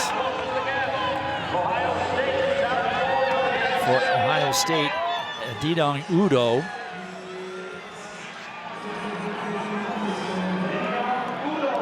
And here comes Udo off the turn. And putting his Buckeyes in the lead. So Ohio State will pass first. South Florida and Purdue still in it, 44-31 for Ediong Udo. Damon Fabada is the anchor for Ohio State. For Purdue, Zion Green. And for South Florida, Nathan Metellus. Well, strong running on the third leg there for Ohio State. We talked about Purdue not getting into the finals in the last 10 years. Let's see if they can work their way up now. It's a real fight for that second position. Kamar Farquharson trying to get the Aggies into the final. It's a crash close at the end. Ohio State ends up third. And it's A&M on the legs of Kamar Farquharson, who bring the Aggies back from way back to an automatic qualifying spot. Purdue got the second auto qualifier. Ohio State comes in at 3:01.81 in third, which is slower than Florida's third place time. Here's the finish. A&M clearly the winner, and Purdue clearly second. Well, strong finish by Iowa. Tyrese Miller almost brought the Hawkeyes up into the top two. And just a point of pride, Texas A&M always runs a great 4x4. They were runner-ups last year. I don't even remember a year where the Aggies are not in the final of the 4x4. All right, wait for the third semifinal. Let's go back to pole vault. All right, this is Logan Hammer of Utah State. Third attempt at 19.4 1/4, and he would just run through. But he'll be your second place finisher tonight. But what a competition for him. He pushed Dyson Wicker all the way. There you see Wicker congratulate him. No mas. But he's coached by Mike Bartolina. And he's just beside himself. You gotta love the emotion. And there's Mike Bartolina. But 19.2 1/2 and just a sophomore. Big win for the Big Red as they hosted the Big Ten Championships for the first time in a long time on a new facility. See him get some love from his family.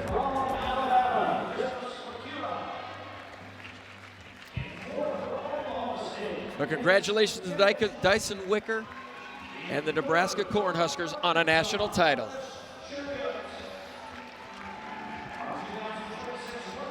All right, we've come down to our final race of the night as the outgoing runners, leadoff runners, get their final warm-ups in.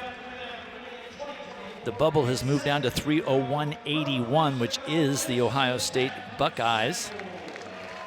Well, and Dwight, one of the different things about these championships is you've got to run these like a final. And so guys who've qualified in the 400, in the 400-meter hurdles, in the 200 meters, if they're on the 4x4 squads and they're fast, they've got to run. So Sam Ogazi is going to get a second 400 under his legs. Jonathan Sims, C.D. Jive, those guys are all coming back out here now for a second race of the night. We're going to see Cody Blackwood in the 400-meter hurdle qualifier, as well as Isaiah and Zaviah Taylor for North Carolina A&T running their second races of the evening. Last year it took 3:03.83 to get in. We're already 2 seconds faster than that with a heat to go. It's got to be the shoes. North Carolina A&T. Elijah Thomas will start off. There are the lane assignments. Georgia in 6. Alabama in 8, who will run Samuel Ogazi on second.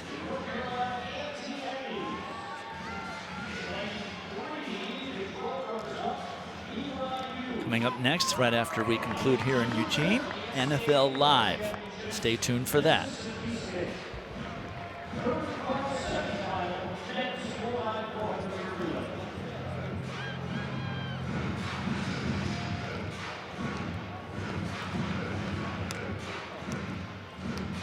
Remember, tomorrow is ladies' semifinal day, second day of decathlon.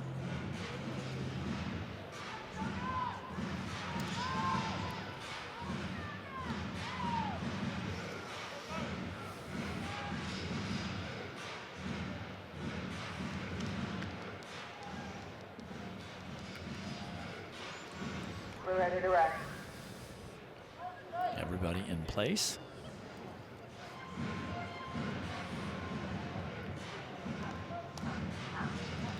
As was with the first semifinal, there were 4 SEC teams in that semifinal. There are 4 in this final semifinal. And there was 1 in the second semifinal. 9 out of the 15 men's programs in the SEC had 4x400 relay teams that got through here to the NCAA championships.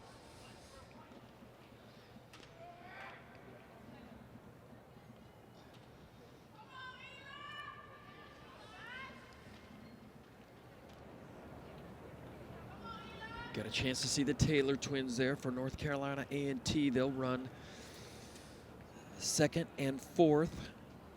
They've gone 3:01.22. Texas 3:02.12. Georgia 2:59.75 at the East region. Top qualifier from that region. Set. Long hold from the inside. Mississippi State, BYU, North Carolina A&T. In the middle, Texas, Georgia, Texas Tech, and on the outside, Alabama and Minnesota.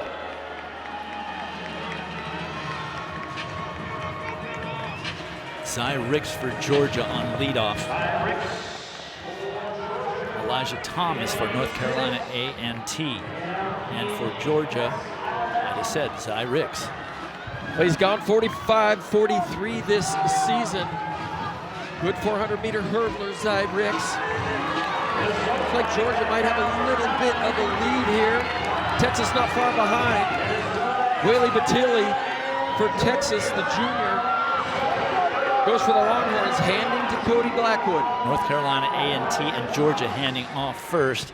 For North Carolina A&T, Xavier Taylor.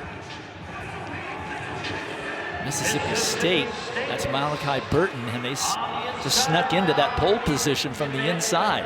Well, Kiari Lee, the freshman, had a really nice run there for the Bulldogs. Very much bunched together here on this second leg. For Georgia, Sidi Jai, and for Alabama, Sam Ogazi, who goes all the way out into lane 4 to get into a space where he can run and hand off to his teammate. He brings Alabama up to 4th. Well, Georgia goes sophomore, freshman. Young team for the Bulldogs here. Sidi Jai, you saw just how good he has improved over the last half of this outdoor season. Looks very comfortable. And look at the move by North Carolina A&T now. That's Diamond Walker. That's Texas up front. Logan Popelka for Texas. For Georgia, London Costin. For North Carolina A&T, Diamond Walker. So I said it was Cody Blackwood for Texas on that second leg. Here's Cody Blackwood pushing him out there now. We're given a list of relay runners in a certain order. Sometimes they don't actually run in that order. There is Popelka for Texas. 44.57 for Blackwood on that third carry for the Longhorns. And for Georgia, that is Jonathan Sims. Well, and in my opinion, this is where Jonathan Sims does his best work. When he's a little bit behind, you see him get the relay baton in his hand. It's exciting to see what this freshman can do. And look, he just ate up the distance between him and Logan Popelka. Now he's pushed Georgia out to the lead. North Carolina A&T trying to get that second spot with Isaiah Taylor. And they're going to do that. So it's Georgia, North Carolina A&T, and then Texas. I'm not sure that they ran fast enough to be under the bubble. 3 flat 88 for the Dogs from Georgia, 3:02.19 for A&T in second. That would not have been fast enough as a time qualifier, but they were second overall, so get the automatic qualifier. Nobody else advances, including no Texas, no Alabama. So the Taylor twins running their Bulldogs into the final.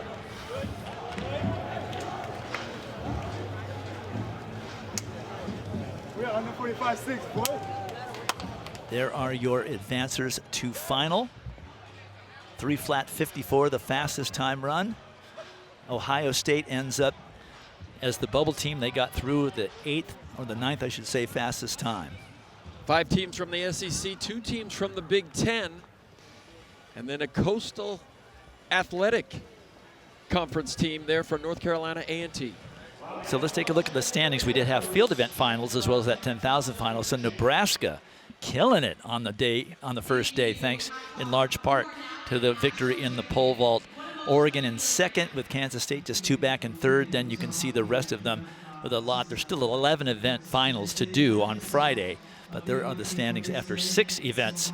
But the moment of the day without question for everyone in this stadium was a new world record set by Jacoby Tharp of Auburn. An unlooked for world record in the 110-meter hurdles. Second heat.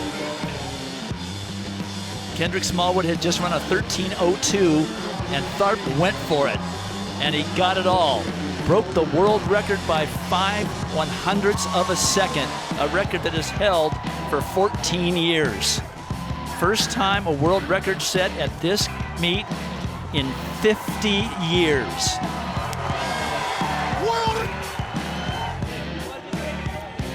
The world record now 12:75, but he still has a win to go after on Friday.